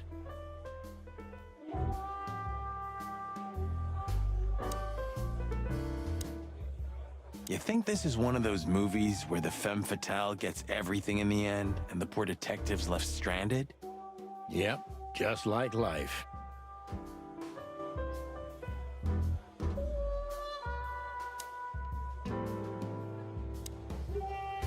Ooh, I've seen this. Hicks Poodle plays a private eye, hired to look for a woman, then gets into some kind of blackmail thing that's connected to the first case, and... Hey, Marty? What, yeah? I don't give a shit.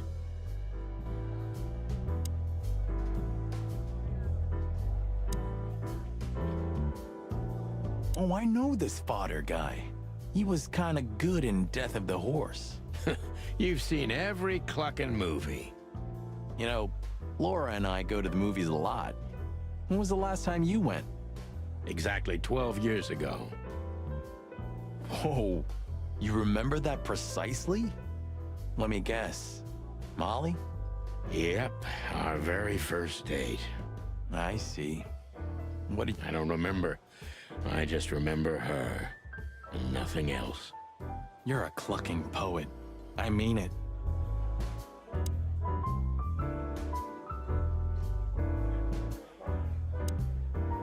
This guy is certainly not a gangster henchman. Of course he's not.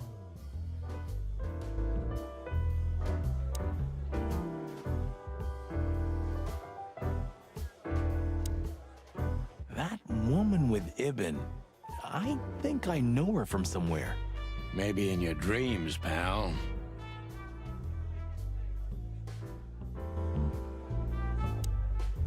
Isn't that? Yes, it is. The great Ibn Wessler, in the flesh. So much for our incognito. You think he noticed us? Only if he's not entirely blind. Great. Just act nonchalant, my friend. No, it can't be. What now? Is that Olivia? No, Marty. Hey, Olivia.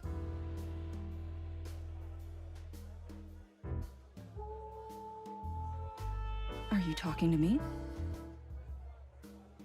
It's me, Marty McChicken. Oh, God. What a pleasant surprise. The Rooster Copper's in person. Chicken police. But yeah, Mr. Wessler, you could say so. The name's... Sunny Featherland, of course, of course. Chicken police. Your partner is, Marty McChicken, sir. I just introduced myself to your lady companion seconds ago. Oh, yeah. I'm so happy to see you. Hello, boys. So, to what do we owe this pleasure, gentlemen? Yeah, so, we were, just in the neighborhood, and... Cut the crap, Marty. All right, we're here for your sweetheart, Natasha. Oh, I see. No big deal. Just a blackmail thing. You know, horrifying threats written on the wall with blood-red paint, the usual stuff. You must be familiar with this kind of thing. Oh, yeah, indeed. It's, nasty business. But I didn't know Natasha hired a detective because of this simple matter, but to be honest, I understand. I would have taken matters into my own hands, you see. But I'm kind of busy. Mr. Wessler had a meeting with Attorney General Hamtaro yesterday, so he's rather tired. If you would excuse us. Oh, dear Olivia, it's okay. These gentlemen are just doing their job, right? And if I've heard correctly, they're notoriously thorough. We've got a few questions, if you don't mind.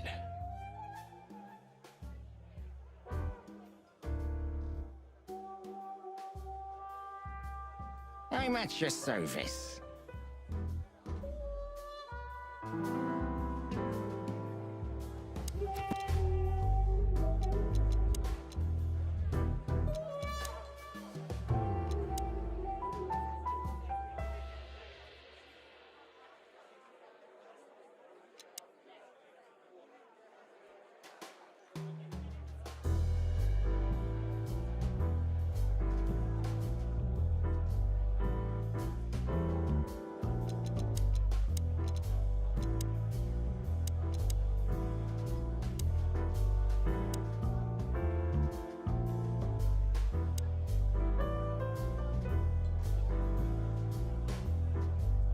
Nice bunker you got here.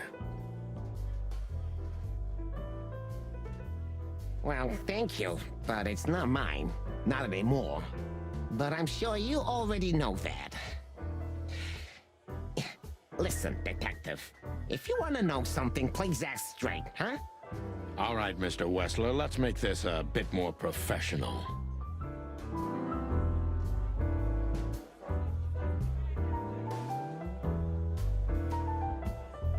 I'm not as exciting as people tend to believe. I grew up in a poor family of many siblings.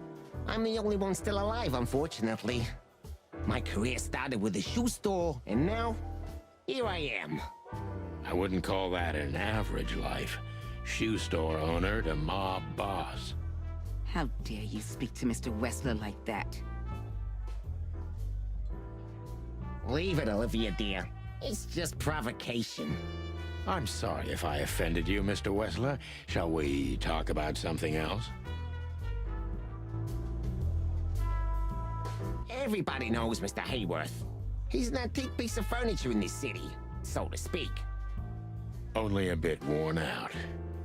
It's not my fault that he's so much in debt, Detective, but the name of his family still rings quite loud in Clawville. Is that still worth anything? The name is just their name, of course, but the man behind the name is another matter, Mr. Featherland. You're a pragmatic rat. Thank you. Look, Detective, if you want to know something, just ask. All right, Mr. Wessler. Has your assistant been working for you long? Are you talking about me? Yes, I'm talking about you, ma'am. Let me answer your question then. I've been in Mr. Wessler's employment for 6 months. Why do you ask? Oh, just routine questioning, you know. Most of them aren't good for anything. Just killing time. It sounded rude to me. Yeah, please forgive her, Detective. Olivia's a real firecracker.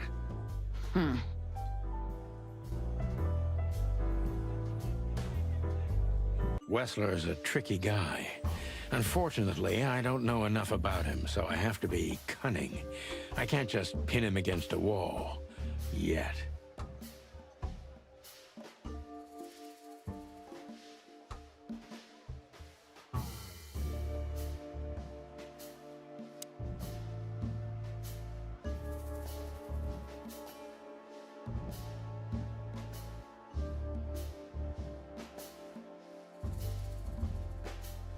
How did you feel when you heard about the blackmail? Honestly, I found it ridiculous. And now? Now I'm kinda interested. But I wouldn't call it blackmail yet. They're just empty threats. There were no demands. Good point. Thank you. Are we done? No, not quite. I'm sorry to hear that.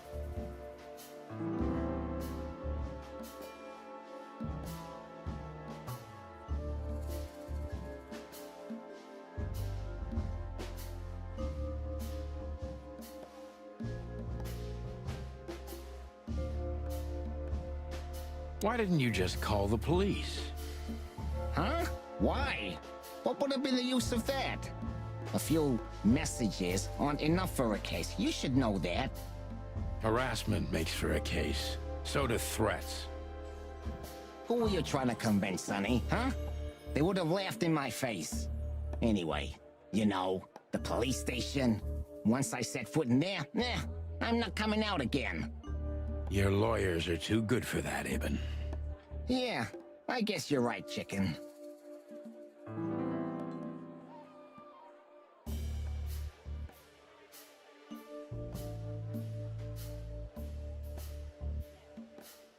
Why would anyone have reason to blackmail your girlfriend?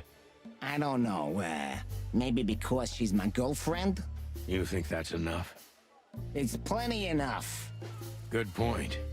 Oh, are you finally getting to a point? Or do you really want to dig around in my private life? Because, people who do that end up in the alley, if you catch my drift. Very much so, Mr. Wessler. Wessler is tougher than I thought, and he's secretive. It's time to gently beat around the bush.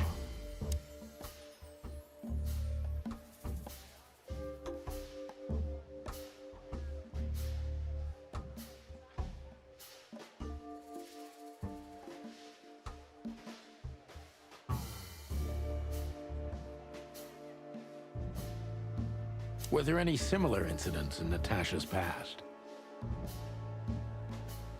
I mean, Threats, blackmail, enemies or insane fans. Psychopath pianists, perhaps. I don't know about enemies, but she's a celebrity. A star shining bright in Clawville's night sky. Do you understand? She gets endless fan mail. It could be anybody. I wouldn't overreact. Natasha doesn't feel that way. I've noticed.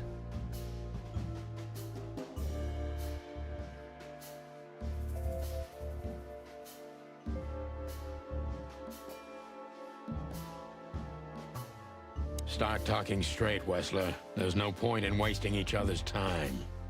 You know what? You're right. And there's no point in spoiling my mood, is there? Olivia will show you out, but if you insist, yeah, I can give you an alternative escort. Is that straight enough for you? Nice one, Sonny. Indeed, Mr. Wessler. But let's not get ahead of ourselves. Don't be so cocky, copper. It can be dangerous at your age.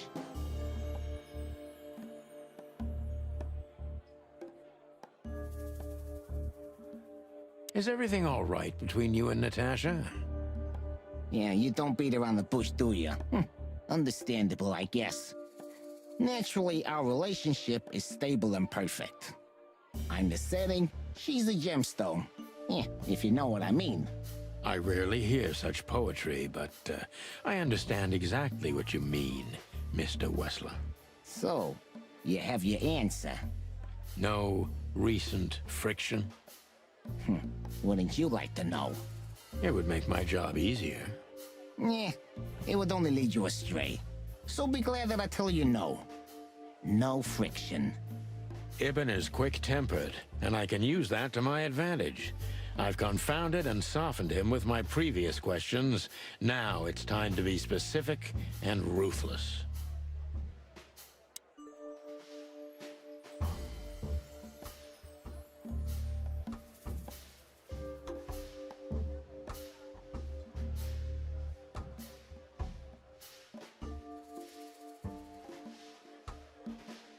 The mob boss and the pussycat, eh?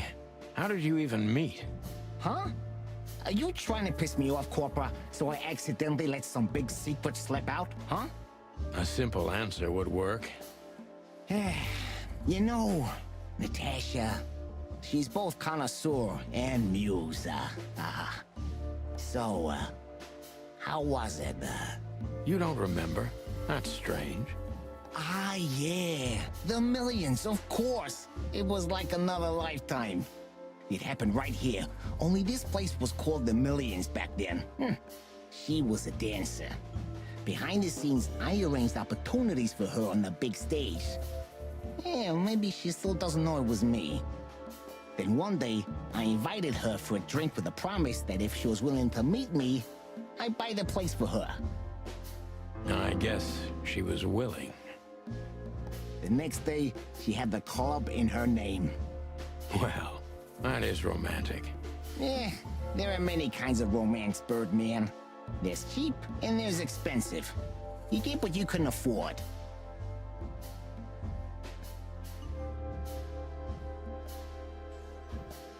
Do you live in the same house as Natasha? Oh, you're really something. Natasha's a free woman, but mostly, yeah, at my place in Goldtown. But she has her own kind of a weekend house. How often does she use the weekend house? Yeah, every other weekend. Roughly. I see. That's very important information. Yeah, if you say so.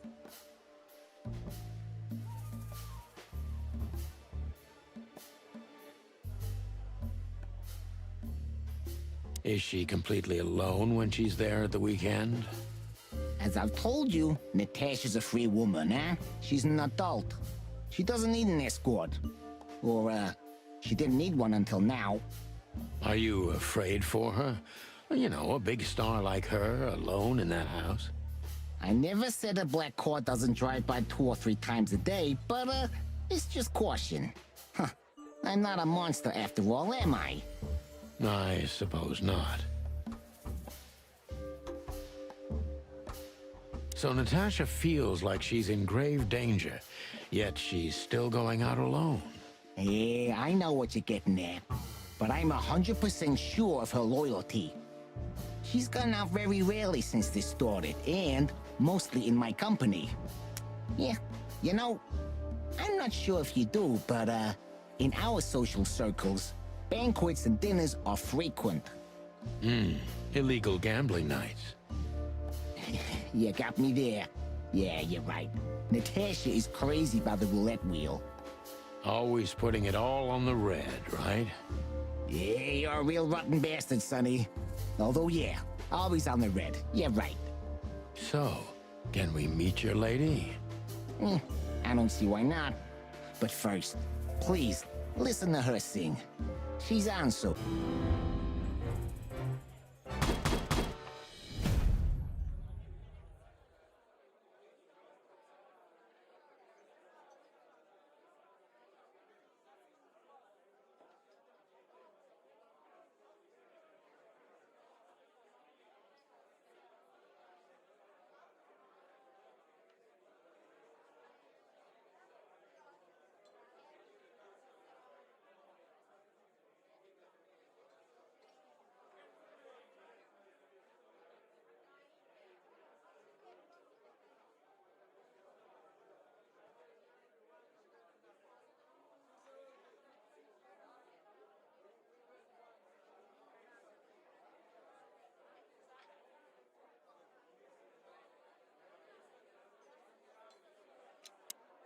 Thank you for your time.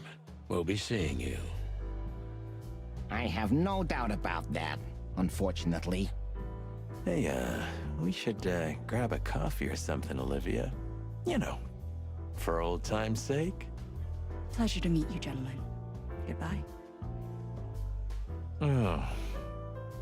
Please, take a seat. The show's gonna start soon.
Sonny.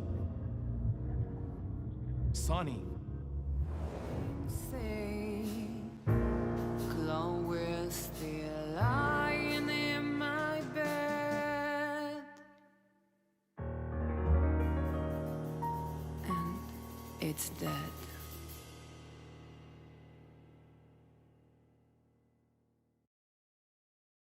That was, unique. Oh, that is cute. Nobody has ever given me such a unique compliment before. Forgive me, my name is Santino Featherland. I thought so. You look more or less like I imagined. More or less.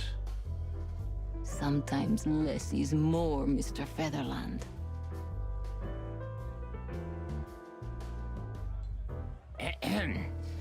You were amazing, dear, as always. Could you be my little furball and fetch me a cocktail? But of course. Eben will be back soon. We'll have a few minutes to talk. Then he'll end the conversation and throw you both out. With all due respect, ma'am, we're not that easy to get rid of. Doesn't matter who's trying, believe me.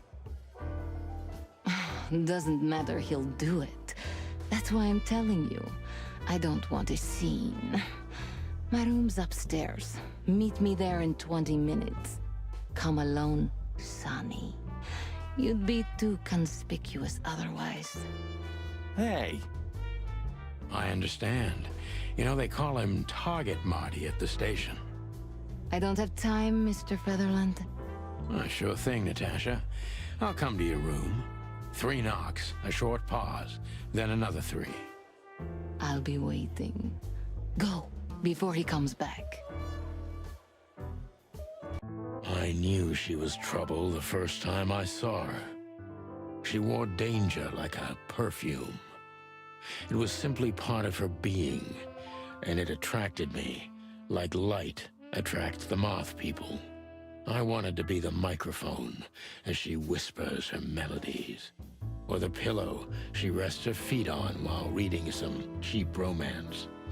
I wanted to be her nightdress, barely touching, barely covering her marble skin. But I was a cop, and a lifetime wouldn't be enough to rid myself of what a woman like her hides under her makeup. Keep your distance, Sonny. Just keep your distance.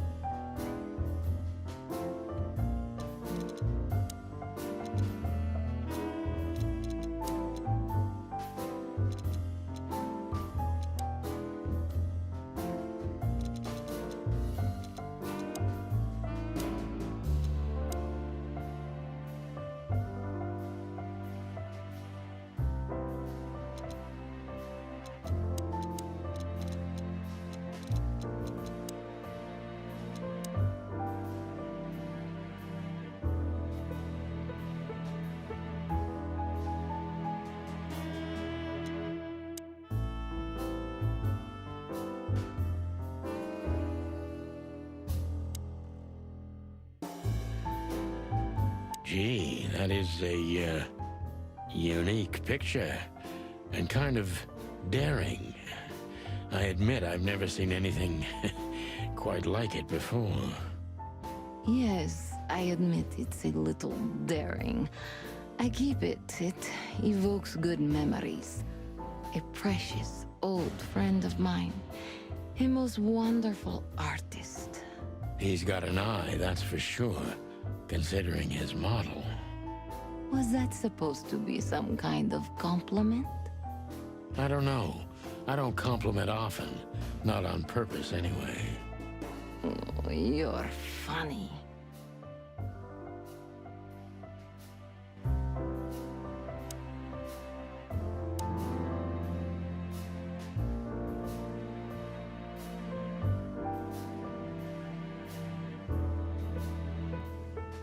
You got a beautiful place here, Natasha. A peaceful little island on the ocean of madness, with very classy furniture. Ibn likes me surrounded by elegant things, you know? You're an elegant thing yourself, sweetheart. Oh, that's charming. Thank you, detective.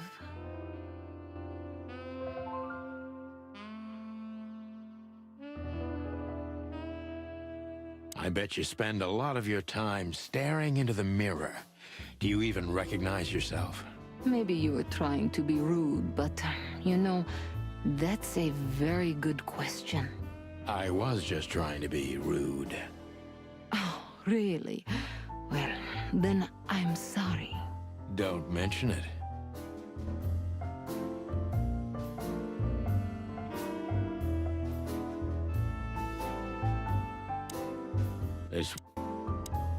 This woman's aware of her charm, and she knows how to use it.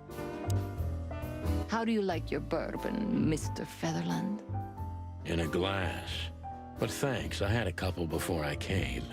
I feel like this may be a long night. I hope it doesn't bother you if I have one myself. I get offended if women don't drink in my company. Oh, you are a funny guy. So I've been told. Anyway, lovely room.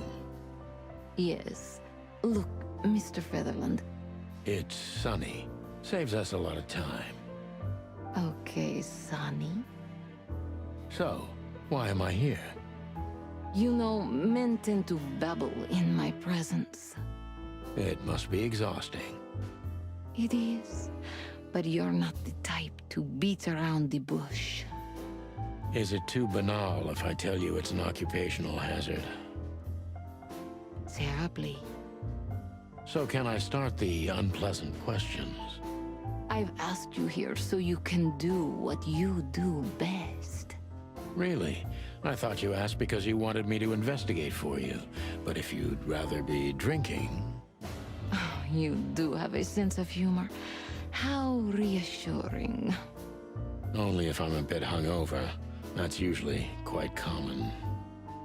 Oh, please drop the act about being the alcoholic, heartbroken ex-cop, Sonny. It would undoubtedly suit you, but I've seen you scanning my room. From the second you set foot in here, you started working, and everything I say gets sorted in your brain. Am I right?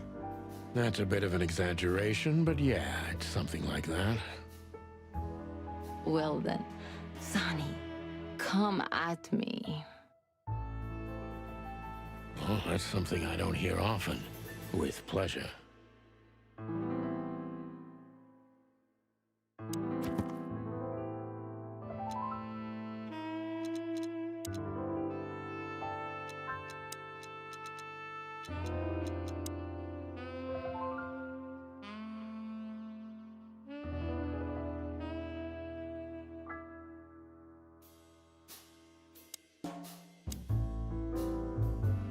Natasha is a confident woman. I can exploit that. But I must be careful. Every part of her oozes danger.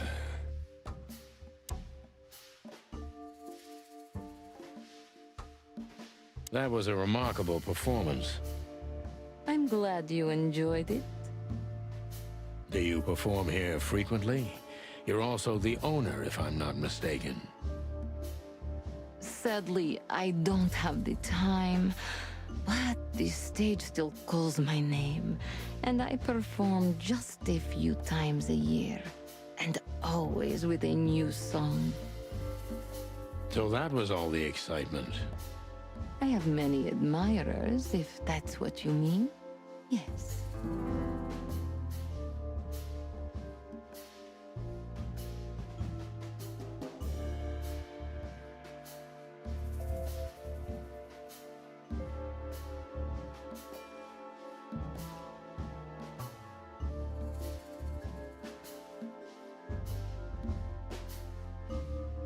The picture on the wall is quite daring. Only if you knew how old I was at the time. I think I'm on a slippery slope here. Come on, don't be shy. Ask me. All right. How old were you?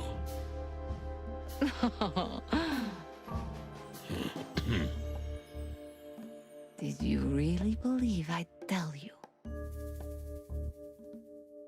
You're quite a player, aren't you? Life is anything but a game, detective. You tell me.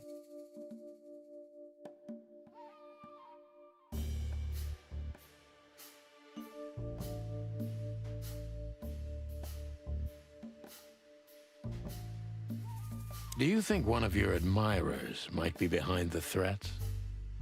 Those who admire me usually idolize me. No, I don't think it's one of them. You know, the soul of an animal is extremely complicated. Sometimes all it takes is a bad look or some small rejection to turn admiration into hate. That's a stillborn theory. No one hates me if they once loved me, Mr. Detective.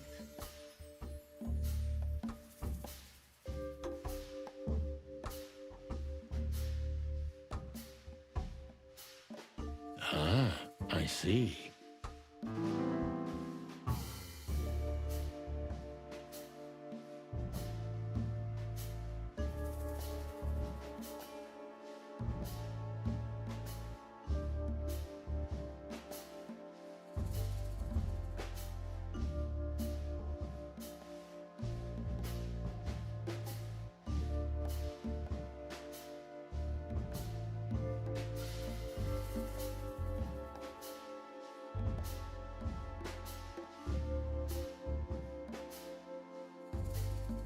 Do you have any material evidence concerning the threats? You may think I'm irresponsible, but I didn't keep any of it. I simply couldn't bear to look at them.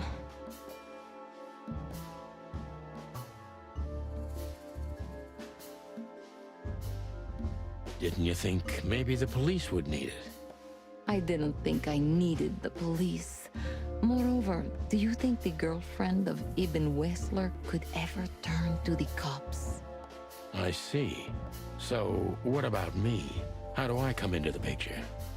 It sounds ridiculous, but you're my last hope. That does sound ridiculous, but I accept. My ego and old habits. You can't do anything else, can you? Something like that. A leopard can't change its spots. Deep behind the diamond skin lies the truth. It doesn't matter how hard Natasha's trying to hide it. She's scared. Now I must concentrate to finally find out what I want to know.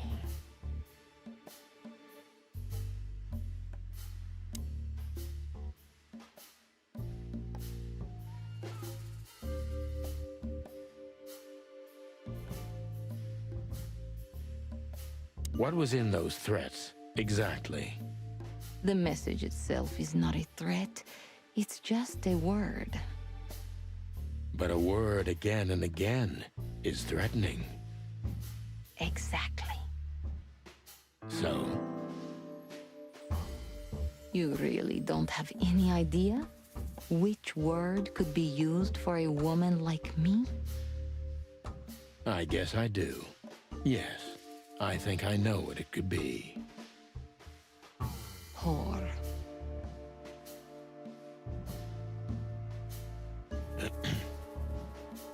Cat got your tongue? Am I right? You heard it. I said what you were thinking. And yes, that was in the message. That was printed on the paper and painted on my wall in giant red letters. Well, thank you for your honesty.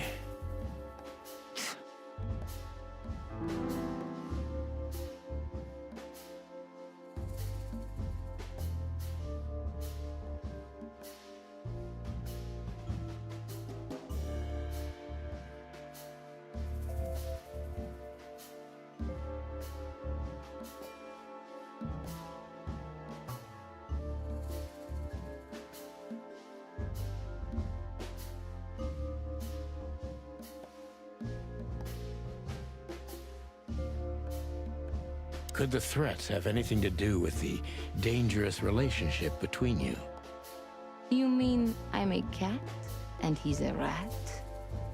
Every interracial relationship has risk, but yes, this one's more conspicuous than most. Clawville's a very open and free city, but I guess you see more radical transgressions than I do. One of the most common causes in homicidal and predatory cases, ma'am. So, yes. Well, I don't know about that. Nobody ever questioned our relationship openly. We are what we are. And you know, if you're interested in my personal feelings, danger fills our relationship with a flavor no other can replace. It must be one interesting relationship, that's for sure. I'm not sure I can feel the same, but I can certainly understand it. Maybe one day you'll experience it, Sonny. Have you ever been with a predator before? Well... Well? That's unsteady ground, Natasha. Let's turn the questioning around, if you don't mind. As you wish, Sonny.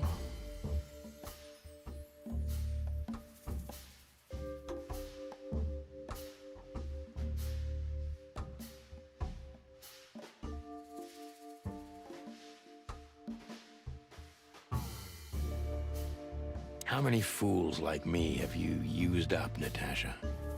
In all my life? Well... I just forget it. I don't want to know. Curiosity killed the cat. No pun intended.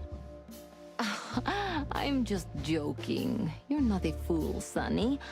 I know that was supposed to be a kind of insult, but it usually rolls right off me. I can't take cockadoodling, so you can put aside the strutting stuff while you're talking to me. Fair point. Broadcast received, ma'am.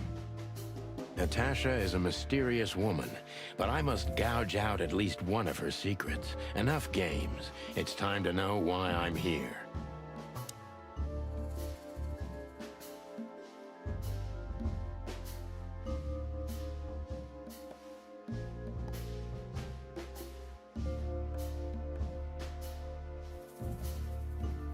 Let's stop beating about the bush. How do you know Molly?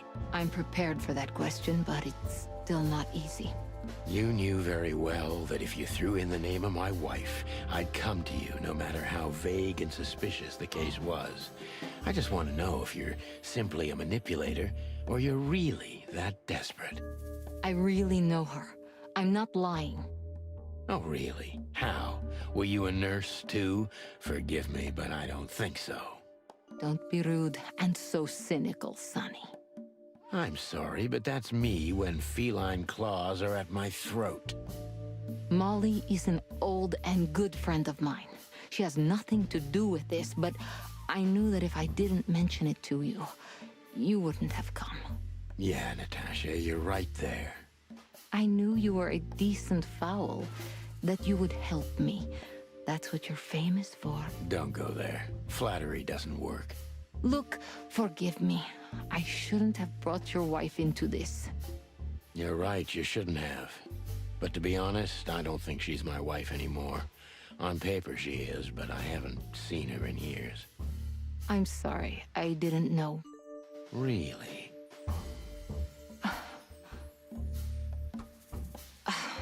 I did. I knew. I checked you out before I sent Deborah. Cluck me. This case is getting more and more intriguing.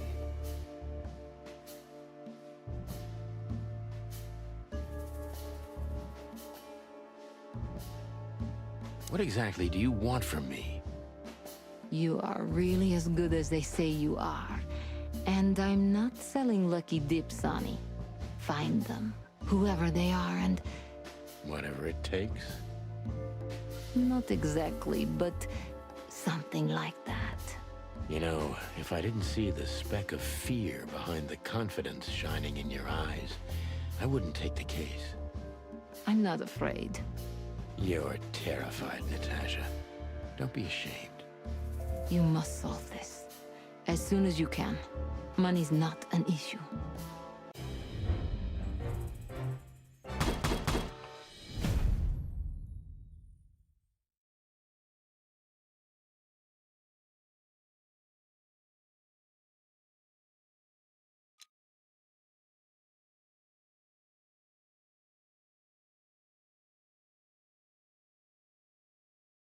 Natasha is a confident... That was a... I'm glad. Do you... Sadly... So that was all the... I have many admirers.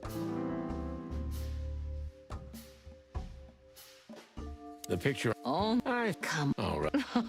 Did you... You're quite a... Life... you tell me. Do you think... Though... You know... That...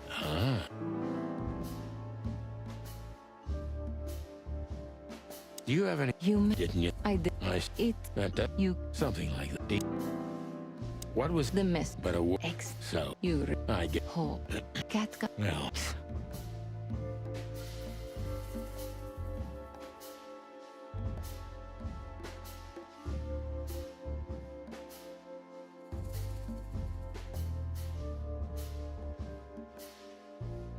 I suggest you lie low. What do you mean by that? Until this matter blows over. Maybe you could put aside your ego and hide in Wessler's mansion. Do you think I'm doing all this because of my ego? Aren't you? On the contrary, if I hid, I would give whoever wrote... Well, that's vanity. You misunderstand me, Sonny. Maybe I do. I could say I half understood you, but...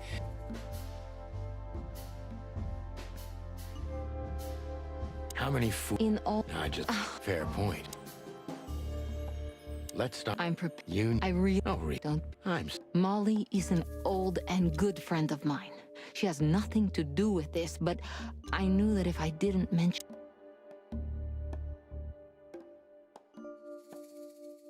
You played me from the start. It wasn't... I'm an old cock, Natasha. I've played too many of these. So, you're going to... You're damn right. I don't know... Look, Sonny, money... Oh, yeah, your fawn had already mentioned that. But unfortunately... Dead. Don't... Do you have a gun? Me? Of course you, Natasha. Not at the moment. Well, let me give you some advice. Keep it with you. Oh, You don't think they... whoever they are... Don't be naive, Natasha. You're right. I don't want to scare you, but 2 cops... You'll keep snooping? Maybe you're getting yourself into even deeper trouble with me.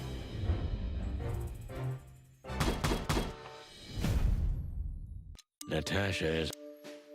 That was a... I'm glad... Do you... So that... I have many. The picture... Oh, come... All right. Did you... You're... Life... You tell me.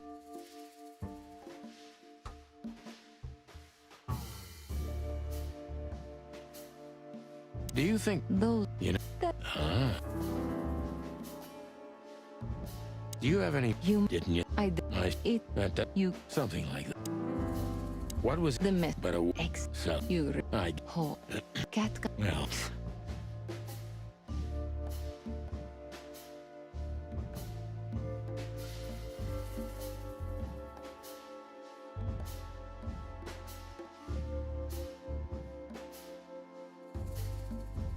No one's ever seen the culprit?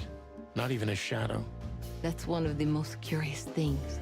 Ibn has men everywhere, literally, my shadows, ghosts in every alley. But no one saw anything. One of them could be the culprit. Ibn pays his animals well, and he's the most dangerous man in the city. A combination that nullifies your theory, I believe? Maybe, ma'am. Love is capable of insane miracles and miraculous insanity. What poetry. Did you ever think about writing a book? Never. I'm afraid I'd learn too much about myself. Maybe that's the point. I would read about you. Not like the chicken police pulp fiction. Furry hell. Do you read that trash? Like everyone else in the city. Oh, great. I think it's flattering, even as badly written You enjoy it? Well, just a little, Sonny. Just a little.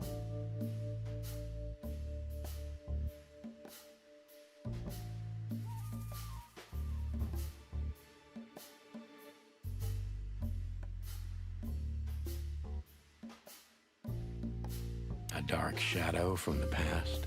An ex-lover? A husband, maybe? I'm surprised you asked that just now. Well, I have my habits. Some call my methods peculiar. What a curious way to put it. I'm a curious kind of fellow. So? I've never been married, and I don't really have any serious relationship before Hobart. A more dangerous, not serious relationship, maybe? I've never been with anyone long enough for them to hate me. Love is just another face of hate. So is hate a face of love, then? I guess. Were you on the run? No, Mr. Featherland. I came to Clawville with a clean slate, and I'd like to believe it will stay that way. You mean as the girlfriend of Ibn Wessler, the biggest mob boss in Clawville? Yeah, good luck with that. Natasha is a mysterious woman, but I must gouge out at least one of her secrets. Enough games. It's time to know. Let's stop beating about. I'm prepared. You. Don't be. I'm. Mal. Yeah. I knew. Don't. Look. You're right. I'm sorry. Really. Cluck me.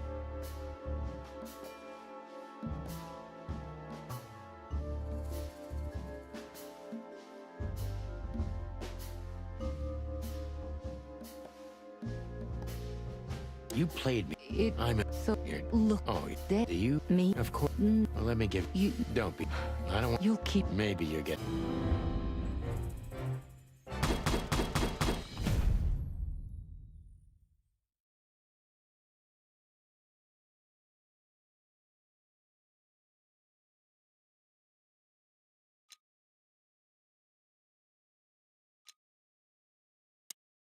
Just one more thing, Sonny. Natasha? Please, come to 37 Rochester Street in Flower Town tonight. I'd like to show you something that could be of a great help in your investigation. I was afraid this was coming. Why there? Why not here and now? It's something I keep hidden there. I won't take the risk of Ibn or one of his men seeing it. Isn't Ibn too dangerous to keep secrets from?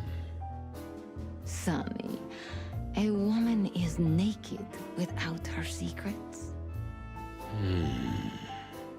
I knew you would understand. Oh yeah, I understand everything. So, when do we meet? The night is almost over. I'll be there in an hour. Don't be early, and don't be too late. Look, Natasha, you know... Please, this is very important to me. Sure, I get it. I'll be there. Thank you. Until later, Natasha. Goodbye, Sonny.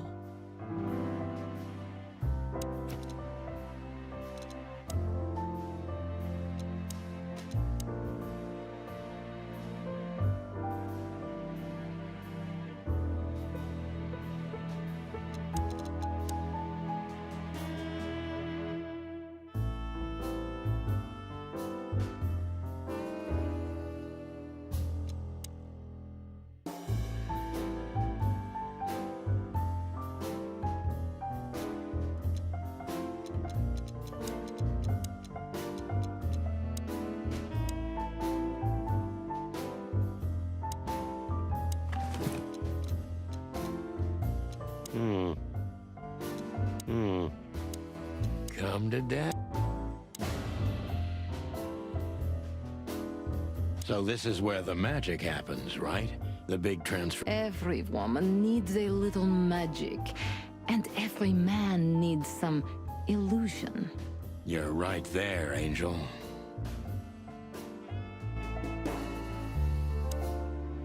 Well?